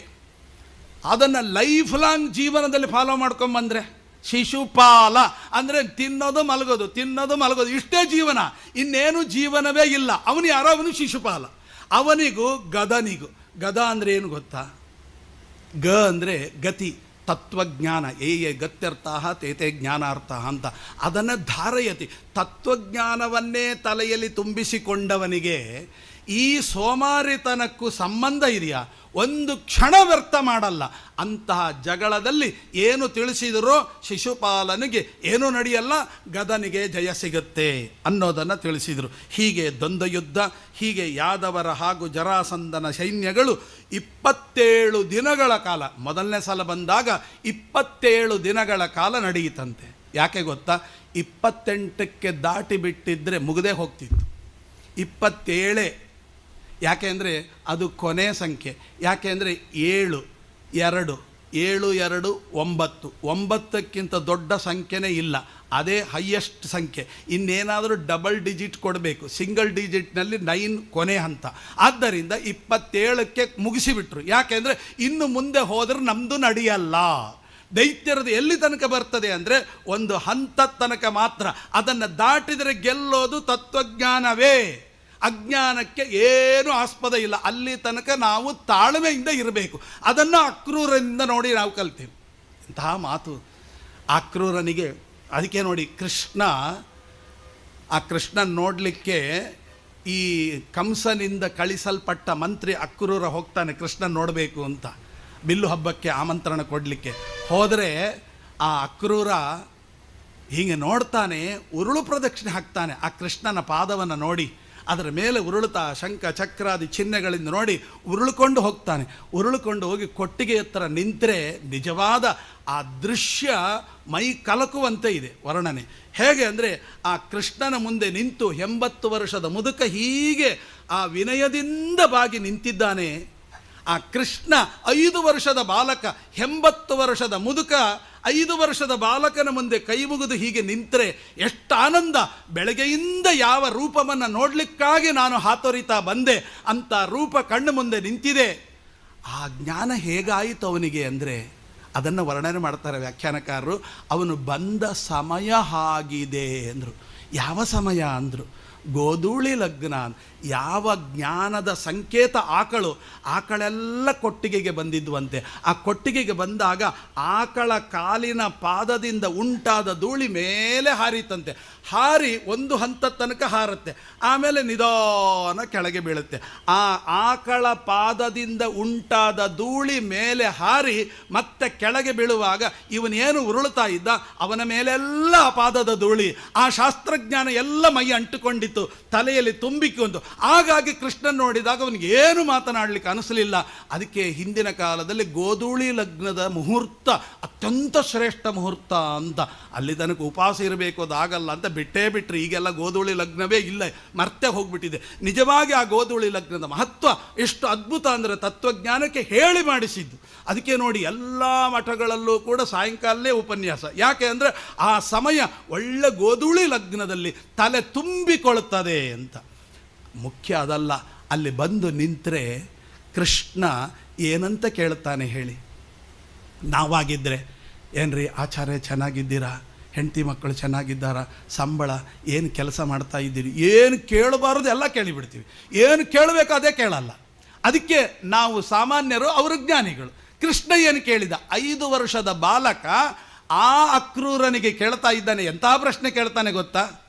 ಕಿಂ ಸಂಸಾರ ವಿಮುಕ್ತಯೇ ಪ್ರಯತಸೇ. ಸಂಸಾರದಿಂದ ಮುಕ್ತನಾಗಲಿಕ್ಕೆ ಏನಾದರೂ ಪ್ರಯತ್ನ ಮಾಡ್ತಾ ಇದೆಯಾ ತಾತ? ಬರೀ ತಿಂದೆ ಉಂಡೆ, ಮಕ್ಕಳು ನೋಡಿಕೊಂಡೆ, ಶಾಲೆ ಕಳಿಸಿದೆ, ಅಲ್ಲಿಗೆ ಹೋಗಿ ಕರ್ಕೊಂಬಂದೆ, ಬಿಟ್ಟೆ, ಮಕ್ಕಳು ಬಟ್ಟೆ ಹಾಕಿಸಿದೆ, ಇದು ಮಾಡಿಸಿದೆ, ಆಟ ಆಡಿಸಿದೆ, ಬರೀ ಇದರೊಳಗೆ ಕಳೆದಿಯಾ? ಅಥವಾ ಸಾಧನೆಗೆ ಏನಾದರೂ ಪ್ರಯತ್ನ ಮಾಡ್ತಾ ಇದ್ದೀಯಾ? ಎಂಥ ಮಾತು!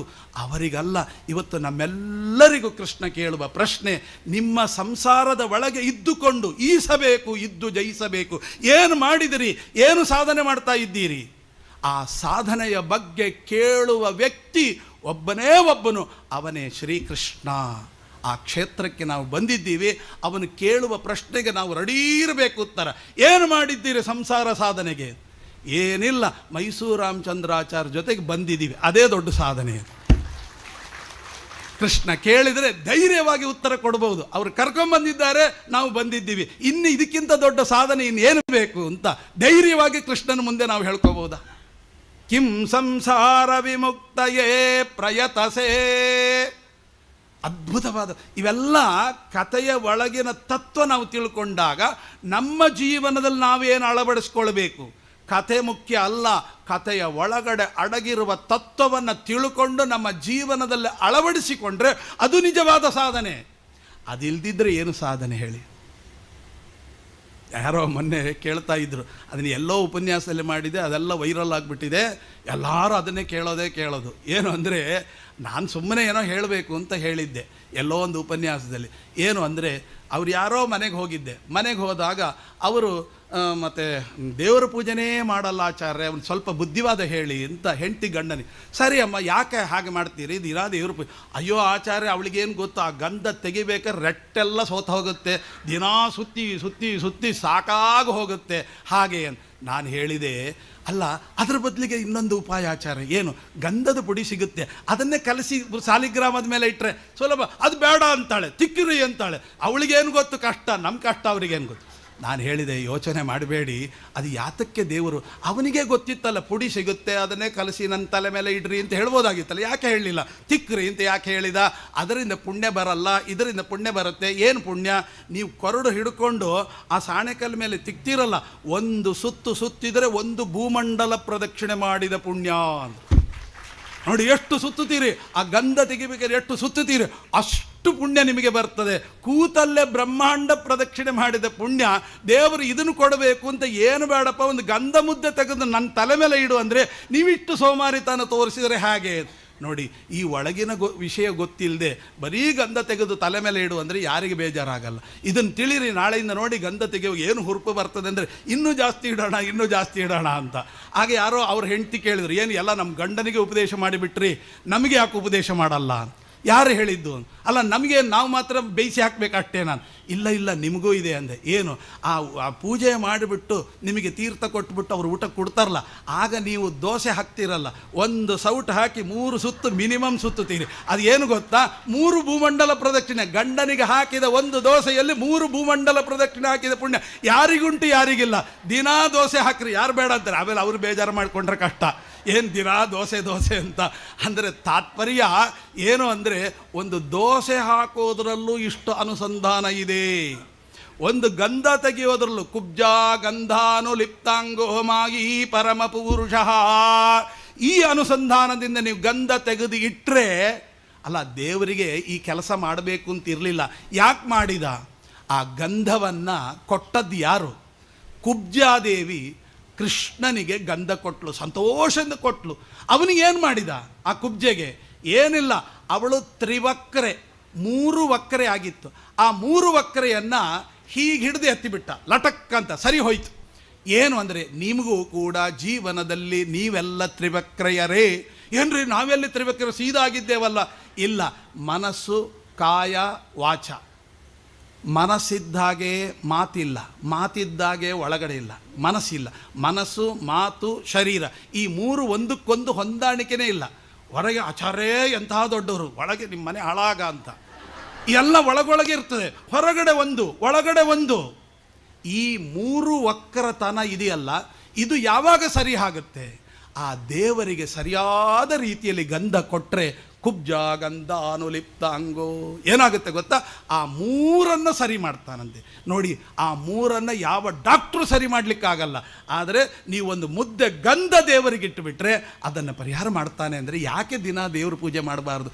ಒಂದು ದಿನ ದೇವರ ಪೂಜೆ, ಕೋಟಿ ಕೋಟಿ ಸಂಪತ್ತು ನಟ್ಟಾದ ಹಾಗೆ. ಅದಕ್ಕೆ ಸಾಲಿಗ್ರಾಮ ಶಿಲಾಸ್ಪರ್ಶಂತ ಏ ಕುರುವಂತಿ ದಿನೇ ದಿನೇ, ಯಾರು ದಿನ ಸಾಲಿಗ್ರಾಮ ಸ್ಪರ್ಶ ಮಾಡ್ತಾರೆ ದೇವತೆಗಳು ಸೆಕೆಂಡ್ ಕೊಡುವಂತಂದ್ರಂತೆ. ಅಂತಹ ಪವಿತ್ರವಾದ ಇದು ಸಾಲಿಗ್ರಾಮ ಪೂಜೆಯನ್ನು ಎಂದಿಗೂ ಬಿಡಬಾರ್ದು. ಅದನ್ನು ಜೀವನದಲ್ಲಿ ಮಾಡಬೇಕು ಅಂತ ಅನ್ನೋದನ್ನು ಒಂದೊಂದು ಅನುಸಂಧಾನದಿಂದ ನಮಗೆ ತಿಳಿಸಿಕೊಡ್ತಾರೆ. ಅವರು ಕೊಟ್ಟ ಸಮಯ ಮುಗಿತಾ ಇದೆ. ಇನ್ನೊಂದು 2 ನಿಮಿಷದಲ್ಲಿ ಮುಗಿಸ್ತೀನಿ. ಯಾಕೆಂದರೆ ಮೊದಲನೇ ಯುದ್ಧನೇ ಇದು. 18 ಬಾರಿ ಯುದ್ಧ ಆಗಬೇಕು. ಅದು 23 ಅಕ್ಷೋಹಿಣಿ. ನಾನು 2-3 ಜನರದ್ದು ಮಾತ್ರ ವಿವರಣೆ ಕೊಟ್ಟಿದ್ದು. 23 ಅಕ್ಷೋಹಿಣಿ ಸೇನೆಯನ್ನು ವರ್ಣನೆ ಮಾಡಲಿಕ್ಕೆ ಸಾಕು ಅಂತ, ಬೇಗ ಮುಗಿಸ್ರಿ ಅಂತ.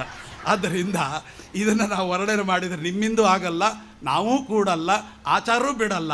ಆದ್ದರಿಂದ ಈ ರೀತಿಯಾಗಿ ಒಂದೊಂದು ವ್ಯಕ್ತಿಗಳ ಸಂವಾದದಲ್ಲಿ, ಒಂದೊಂದು ವ್ಯಕ್ತಿಗಳ ಯುದ್ಧದಲ್ಲಿ ಇಂಥ ಅನುಸಂಧಾನಗಳಿದೆ ಅಂತ ತಿಳಿಸಿದ್ದು ಹರಿವಂಶ.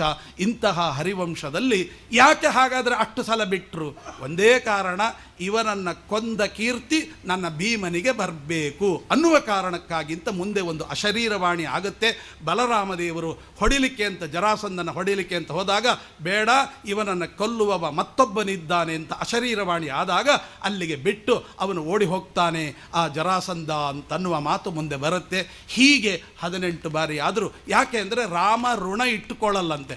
ರಾಮನಿಗೆ ಹನುಮ ಹೇಳಿದ್ದ ಏನು ಅಂತ, ರಾವಣನನ್ನು ಕೊಲ್ಲಿಕ್ಕೆ ಹೋದಾಗ ಇಂಥ ಪೆಟ್ಟು ಯಾರು ಹೊಡೆದಿಲ್ಲ ಅಂದಾಗ ಅವ ಹೇಳಿದನಂತೆ, ಇದನ್ನು ಹೊಡೆದಿದ್ದರೆ ನೀನು ಭೂಗತಾಗಿ ಹೋಗ್ತಿದ್ದೀಯಾ, ನೀನು ಬದುಕ್ತಿರಲಿಲ್ಲ. ಮತ್ತು ಯಾಕೆ ಹೊಡೆದಿಲ್ಲ? ನಿನ್ನನ್ನು ಹೊಡೆದ ಕೀರ್ತಿ, ನಿನ್ನನ್ನು ಕೊಂದ ಕೀರ್ತಿ ನನ್ನ ಸ್ವಾಮಿ ರಾಮನಿಗೆ ಬರಬೇಕು, ಅದಕ್ಕೆ ಬಿಟ್ಟದ್ದು ಅಂತ. ಆ ಋಣ ರಾಮ ಇಟ್ಕೊತಾನ. ಅದಕ್ಕೆ ಜರಾಸಂಧನ 18 ಬಾರಿ ತಲೆ ಸೀಡುವ ತಾಕತ್ತಿದ್ರೂ ಕೂಡ ಯಾಕೆ ಬಿಟ್ಟ? ಇವನನ್ನು ಕೊಂದ ಕೀರ್ತಿ ನನ್ನ ಭೀಮನಿಗೆ ಬಂದು ಅವತ್ತು ಹನುಮ ಏನು ರಾವಣನನ್ನು ಬಿಟ್ಟ, ಆ ಋಣ ತೀರ್ಲಿಕ್ಕೋಸ್ಕರವಾಗಿ ಇವತ್ತು ನಾನು ಋಣ ತೀರಿಸ್ಕೊತೇನೆ ಅಂತ ಅನ್ನುವುದಕ್ಕಾಗಿ ಜರಾಸಂಧನನ್ನು ಅಷ್ಟು ದಿವಸ ಯುದ್ಧದಲ್ಲಿ ಬಿಟ್ಟ ಅಂತ. ಹೀಗೆ ಅನೇಕ ಅನುಸಂಧಾನಗಳನ್ನು ತಿಳಿಸ್ತಾರೆ. ಹೇಳಿದಷ್ಟು ಸಮಯ ಸಾಕಾಗೋದಿಲ್ಲ. ಅಂತೂ 18 ಬಾರಿ ಯುದ್ಧ ತಯಾರಿ ನಡೆಸಿ ಸೋತು ಕೊನೆಗೆ ಕೃಷ್ಣನಿಂದ ಭೀಮಸೇನ ದೇವರಿಗೆ ಪ್ರೇರಣೆ ಮಾಡಿ ಇಲ್ಲೆಲ್ಲ ತೋರಿಸುವಾಗ ಹರಿವಂಶ ಬಹಳ ಚೆನ್ನಾಗಿ ಹೇಳ್ತದೆ. ಅವನಿಗೆ ಕೊಲ್ಲಿಕ್ಕಾಗಲಿಲ್ಲ. ಕೊನೆಗೆ ಒಂದು ಹುಲ್ಲು ಕಡ್ಡಿಯನ್ನು ತೆಗೆದು ಹೀಗೆ ಬಿಸಾಡಿದ. ಇವೆಲ್ಲ ಸಿನಿಮಾ ನಾಟಕದಲ್ಲಿ ತೋರಿಸುವಂಥದ್ದು, ಸರ್ವತಾ ಇಲ್ಲ. ಭೀಮಸೇನ ದೇವರಿಗೆ ಅಂಥ ಅಜ್ಞಾನ ಇಲ್ಲವೇ ಇಲ್ಲ. ಮತ್ತು ಯಾಕೆ ನಿಂತರು ಜರಾಸಂಧ? ಕೃಷ್ಣನ ಅನುಮತಿ ಸಿಗಲಿಲ್ಲ ಅಂತ ಕೂತಿದ್ರೆ ಹೊರತು, ಕೃಷ್ಣನ ಅನುಮತಿ ಸಿಗಲಿ ಈಗಲೇ ಇವನ್ನು ಸೀಳಿ ಹಾಕ್ತೇನೆ ಅಂತ ಅನ್ನುವುದಕ್ಕಾಗಿ ನಿಂತದ್ದೇ ಹೊರತು ಮತ್ತೊಂದು ಅರ್ಥ ಅಲ್ಲ. ಈ ಜರಾಸಂಧನ ಜೊತೆಗೆ ಯುದ್ಧ ಮಾಡುವಾಗ ಶ್ರೀಮದ್ ಆಚಾರ್ಯ ನಿರ್ಣಯ ನಿಮಿಷ ನಿಮಿಷಕ್ಕೂ ಎಷ್ಟು ಉಪಯೋಗ ಬೀಳುತ್ತೆ ಅನ್ನಲಿಕ್ಕೆ ಒಂದು ದೃಷ್ಟಾಂತ ಕೊಟ್ಟು ಮುಗಿಸ್ತೇನೆ. ಏನು ಅಂದರೆ, ಅಲ್ಲಿ ಜರಾಸಂಧನ ಜೊತೆಗೆ ಭೀಮಸೇನ ದೇವರು ಯುದ್ಧ ಆಡುವಾಗ ಗದೆಗಳೆರಡೂ ಪುಡಿ ಆಯಿತು ಅಂತ ಮಹಾಭಾರತ ವರ್ಣನೆ ಮಾಡ್ತದೆ. ಎರಡೂ ಗದೆಗಳು ಪುಡಿ ಆಯಿತು ಅಂತ. 2 ಗದೆಗಳು ಪುಡಿ ಆಯಿತು ಅಂದರೆ ಭೀಮಸೇನ ದೇವರ ಗದೆ ಪುಡಿ ಆಗುತ್ತಾ ಅಂತ ಒಂದು ಪ್ರಶ್ನೆ ಬರುತ್ತೆ. ಮಹಾಭಾರತ ಏನು ಹೇಳಲಿಲ್ಲ, ಹಾಗೆ ಬಿಟ್ಬಿಡ್ದು. ನಮಗೆ ಸಂಶಯ ಬರ್ತದೆ, ಜರಾಸಂಧನ ಗದೆ ಪುಡಿಯಾದದ್ದು ನೋ ಟೆನ್ಷನ್, ಆದರೆ ಭೀಮಸೇನ ದೇವರ ಗದೆ ಹೆಂಗೆ ಪುಡಿ ಆಯಿತು ಅಂತ. ಆಗ ಶ್ರೀಮದ್ ಆಚಾರ್ಯ ನಿರ್ಣಯ ಕೊಡ್ತಾರೆ. ಏನು ಅಂದರೆ, ಅವರು ಬರಿಗೈಯಲ್ಲಿ ಬ್ರಾಹ್ಮಣ ವೇಷದಿಂದ ಬಂದಿದ್ದರು, ತನ್ನ ಗದೆ ತಂದಿರಲಿಲ್ಲ. ಬರಿಗೈಯಲ್ಲಿ ಬಂದಾಗ ಜರಾಸಂಧ ಹೇಳಿದ, ನನ್ನ ಜೊತೆ ಗದ ಯುದ್ಧಾಡೋದು. ನಾನು ಗದೆ ತಂದಿಲ್ಲ ಅಂದ. ನಾನು ಬರಿಗೈಯಲ್ಲಿ ಹೊಡ್ತೇನೆ, ಈ ಗದೆಯಲ್ಲಿ ಬೇಡ ನನಗೆ ಅಪಕೀರ್ತಿ, ನಾನೇ ಗದೆ ಕೊಡ್ತೀನಿ ಅಂತ 2 ಗದೆಯನ್ನು ತಾನೇ ತರಿಸಿ ಒಂದು ಭೀಮಸೇನ ದೇವರಿಗೆ ತಾನೇ ಕೊಟ್ಟರು. ಅದರಿಂದ ಯುದ್ಧ ಆಡಿದ. ಆ ಗದೆ ಪುಡಿ ಆಯಿತೆ ಹೊರತು ಭೀಮಸೇನ ದೇವರ ಗದೆ ಪುಡಿ ಆಗಲಿಲ್ಲ ಅನ್ನುವ ನಿರ್ಣಯ ಶ್ರೀಮದ್ ಆಚಾರ್ಯ ಕೊಡದೆ ಹೋಗಿದ್ದಿದ್ರೆ ನಮಗೆ ಮಹಾಭಾರತ ಕಥೆ ಅರ್ಥ ಆಗ್ತಿರಲಿಲ್ಲ. ಹೀಗೆ ಕೃಷ್ಣ ಭೀಮಸೇನ ದೇವರ ಮುಖಾಂತರ ಜರಾಸಂಧನ ಸಂಹಾರವನ್ನು ಮಾಡಿಸಿದ ಅಂತ. ಹೀಗೆ ಇಷ್ಟೆಲ್ಲ ಒಳಗಿನ ತತ್ವಗಳನ್ನು ತಿಳಿಯದ ಹೊರತು ಈ ಜರಾಸಂಧನ ಯುದ್ಧದ ಚಿಂತನೆ ನಮಗೆ ಅರ್ಥ ಆಗುವುದಿಲ್ಲ. ಯಾಕೆ ಮೊದಲೇ ಹೇಳಿದ್ದು? ನಾನು ಮೊದಲೇ ಹೇಳಿದ ಹಾಗೆ ನಾವಿಲ್ಲಿ ಬಂದು ಕೂತ್ಕೋಬೇಕಾದ್ರೆ ಏನೇನು ತಲೆಯಲ್ಲಿ ಸಂಶಯ ವಿಪರೀತ ಜ್ಞಾನಗಳನ್ನು ತುಂಬ್ಕೊಂಡು ಬಂದಿದ್ದೇವೆ ಅದನ್ನೆಲ್ಲ ಬದಿಗಿಡ್ರಿ. ಇನ್ನೇನು 4 ದಿನ ತತ್ವಜ್ಞಾನ ಕೊಡ್ತಾರೆ, ಅದು ಮಾತ್ರ ತಲೆಯಲ್ಲಿ ತುಂಬಿಸ್ಕೊಳ್ಳಿ. ಆ ಸಂಶಯ ವಿಪರೀತ ಜ್ಞಾನಗಳನ್ನು ಬದಿಗಿಟ್ಟು ತತ್ವಜ್ಞಾನವನ್ನು ಸಂಪಾದನೆ ಮಾಡಿಕೊಂಡು ಹೋದರೆ ನಿಜವಾದ ಕಾರ್ಯಕ್ರಮಕ್ಕೆ ನಾವು ಬಂದಾಗ ಆಗುತ್ತೆ, ಬಂದಿದ್ದು ಸಾರ್ಥಕ ಆಗುತ್ತೆ ಅನ್ನುವ ಕಾರಣಕ್ಕಾಗಿ ಮೊದಲನೇ ಉಪನ್ಯಾಸವೇ ಇದನ್ನು ಇಟ್ಟಿದ್ದಾರೆ ರಾಮಚಂದ್ರಾಚಾರ್ಯರು ಅಂತ ಹೇಳ್ತಾ ಅವರ ಧೈರ್ಯ. ಯಾಕೆ ಅಂದರೆ ಇಲ್ಲಿ ಒಂದು ತಗೊಂಡ್ರೆ ಒಂದು ಫ್ರೀ ಅಂತ, ಇಲ್ಲಿ ಬಂದರೆ ತತ್ವಜ್ಞಾನ ನಿಮಗೆ ಸಿಗುತ್ತೆ ಒಂದು, ಇನ್ನೊಂದು ಇಲ್ಲಿ ಬಂದರೆ ಜೀವನದಲ್ಲಿ ಯಾವುದೇ ಸಮಸ್ಯೆ ಬಂದರೂ ಅದನ್ನು ಧೈರ್ಯವಾಗಿ ಎದುರಿಸಬೇಕು ಅನ್ನುವಂಥದ್ದನ್ನು ರಾಮಚಂದ್ರಾಚಾರ್ಯರಿಂದ ನೋಡಿ ಕಲಿಬೋದು. ಅದು ನಿಮಗೆ ಇಲ್ಲಿ ಬಂದರೆ ಫ್ರೀ. ಒಂದು ತತ್ವಜ್ಞಾನ ಜೊತೆಗೆ ಬಂದದ್ದಕ್ಕೆ ಫ್ರೀ ಏನಂದರೆ ಧೈರ್ಯ.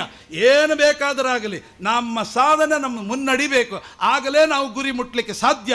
ಬೇಕಾದಷ್ಟು ಆಪತ್ತು ಬರುತ್ತೆ, ಅದು ಯಾವುದಕ್ಕೂ ಎದೆಗುಂದಬಾರದು, ಹೆದರಬಾರದು. ಧೈರ್ಯಂ ಸರ್ವತ್ರ ಸಾಧನಂ ಅನ್ನುವಂಥದ್ದು ಎಕ್ಸ್ಟ್ರಾ ಫ್ರೀ ಸಿಗುತ್ತೆ. ಅದಕ್ಕೋಸ್ಕರ ಈ ತತ್ವಜ್ಞಾನದ ಕಾರ್ಯ ಅಂತ ಚಿಂತನೆ ಮಾಡುತ್ತಾ ಇದಕ್ಕೆ ಅವಕಾಶ ಮಾಡಿಕೊಟ್ಟಿರ್ತಕ್ಕಂಥ ರಾಮಚಂದ್ರಾಚಾರ್ಯರಿಗೆ ಭಗವಂತ ಇನ್ನೂ ವಿಶೇಷವಾಗಿ ಪರಮಾನುಗ್ರಹವನ್ನು ಮಾಡಿ ಇಂಥ ಪಂಡಿತರ ಸ್ವಾಮಿಗಳ ಎಲ್ಲರನ್ನ ಅನುಗ್ರಹಕ್ಕೆ ಪಾತ್ರರಾಗುವಂತೆ ಮಾಡಲಿ ಅಂತ ಹೇಳಿ ಶ್ರೀಕೃಷ್ಣಾರ್ಪಣಮಸ್ತು.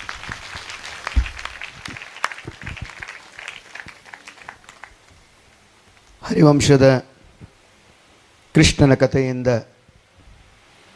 ಜ್ಞಾನಯಜ್ಞಕ್ಕೆ ಪ್ರಾರಂಭ ಆಗಿರ್ತಕ್ಕಂಥದ್ದು. ಅವರೇ ಹೇಳಿದ ಹಾಗೆ ವಿಪರೀತ ಜ್ಞಾನ ನಮ್ಮಲ್ಲಿ ತುಂಬ ಇರೋದು, ಅದು ಪರಿಹಾರ ಆಗಬೇಕು. ಅದನ್ನು ಸ್ವಾಮಿ ನಮ್ಮಲ್ಲಿ ನಿಂತು ಮಾಡಿಸಲಿ. ಜ್ಞಾನದ ಖಣಿಗಳಾಗಿರ್ತಕ್ಕಂತಹ ಶ್ರೀಮದ್ ಆಚಾರ್ಯರು ಇಲ್ಲಿ ಸನ್ನಿಹಿತರಾಗಿರ್ತಕ್ಕಂಥದ್ದು, ಅವರು ನಮ್ಮೆಲ್ಲರನ್ನು ಅನುಗ್ರಹಿಸಲಿ ಎನ್ನುವ ಪ್ರಾರ್ಥನೆಯನ್ನು ಮಾಡುತ್ತಾ, ಪೂಜ್ಯ ಆಯನೂರು ಮಧುಸೂದನಾಚಾರ್ಯರು ಅನೇಕ ವರ್ಷಗಳಿಂದ ನಮ್ಮಲ್ಲಿ ಅವರು ಓಪನಿಂಗ್ ಬ್ಯಾಟ್ಸ್ಮನ್ ಅವರು. ಅವರ ಪ್ರವಚನದಿಂದಲೇ ನಮ್ಮ ಎಲ್ಲ ಜ್ಞಾನಯಜ್ಞಗಳು ಪ್ರಾರಂಭ ಆಗ್ತಾ ಇರ್ತಕ್ಕಂಥದ್ದು. ಅದು ನಿರಂತರವಾಗಿ ನಿರ್ವಿಘ್ನವಾಗಿ ಸಾಕ್ತಕ್ಕಂತಹ ಒಂದು ಪ್ರವೃತ್ತಿ ಅವತ್ತಿನಿಂದಲೂ ಇದೆ. ಯಾವುದೇ ವಿಷಯವನ್ನು ಕೊಟ್ಟರೆ ಅದನ್ನು ಸಂಪೂರ್ಣವಾಗಿ ಅದಕ್ಕೆ ವಿಶೇಷವಾದ ಒಂದು ಹಿನ್ನೆಲೆಗಳನ್ನು ಹುಡುಕಿ ವಿಶೇಷವಾದ ಅರ್ಥಗಳನ್ನು ಅದಕ್ಕೆ ಎಲ್ಲೆಲ್ಲಿ ಪುರಾಣಗಳಲ್ಲಿ ಅಥವಾ ಉಪನಿಷತ್ಗಳಲ್ಲಿ ತಿಳಿಸಿದ್ದಾರೆ ಅದೆಲ್ಲವನ್ನು ತಿಳಿಸಿಕೊಡ್ತಕ್ಕಂತಹ ಒಂದು ಕ್ರಮ, ಅವರದ್ದು ವಿಶೇಷವಾದ ಒಂದು ಅರ್ಥವನ್ನು ನೀಡತಕ್ಕಂತಹ ಕ್ರಮವನ್ನು ಅವರು ಮೈರೂಡಿಸಿಕೊಂಡಿರ್ತಕ್ಕಂಥದ್ದು. ಆಚಾರ್ಯರಿಗೆ ಶಿರಸಾಷ್ಟಾಂಗ ಪ್ರಣಾಮಗಳನ್ನು ಭಕ್ತಿಪೂರ್ವಕವಾಗಿ ಅರ್ಪಣೆ ಮಾಡುತ್ತಾ ಶ್ರೀಪಾದಂಗಳವರು ಬಂದ ನಂತರ ಅವರು ಮಂತ್ರಾಕ್ಷತೆಯನ್ನು ಪಡೆಯಬೇಕು ಅಂತ ಪ್ರಾರ್ಥನೆ ಮಾಡುತ್ತಾ ಎರಡನೇ ಉಪನ್ಯಾಸ ಮಾಡಿದ ಇಬ್ಬರು ಉಪನ್ಯಾಸಕರು ಶ್ರೀಪಾದಂಗಳ ವಿರುದ್ಧ ಅನುಗ್ರಹ ಮಂತ್ರಾಕ್ಷತೆಯನ್ನು ಪಡೆಯಬೇಕು. ರವಿ ಆಚಾರ್ಯರು ಹಾಗೂ ಆಯನೂರು ಮಧುಸೂದನಾಚಾರ್ಯರು. ಶ್ರೀಪಾದಂಗಳವರಿಗೆ ಬೇಗ ಬೇಗ ಫಾಸ್ಟ್. ಚಿಪ್ಪಗಿರಿಯಿಂದ ವಿಜಯದಾಸರ ಒಂದು ಮಂತ್ರಾಕ್ಷತೆಯನ್ನು ಮೋಹನದಾಸರ ವಂಶಸ್ಥರಾದ ಗುರುರಾಜದಾಸರು ನೀಡುತ್ತಾ ಇದ್ದಾರೆ.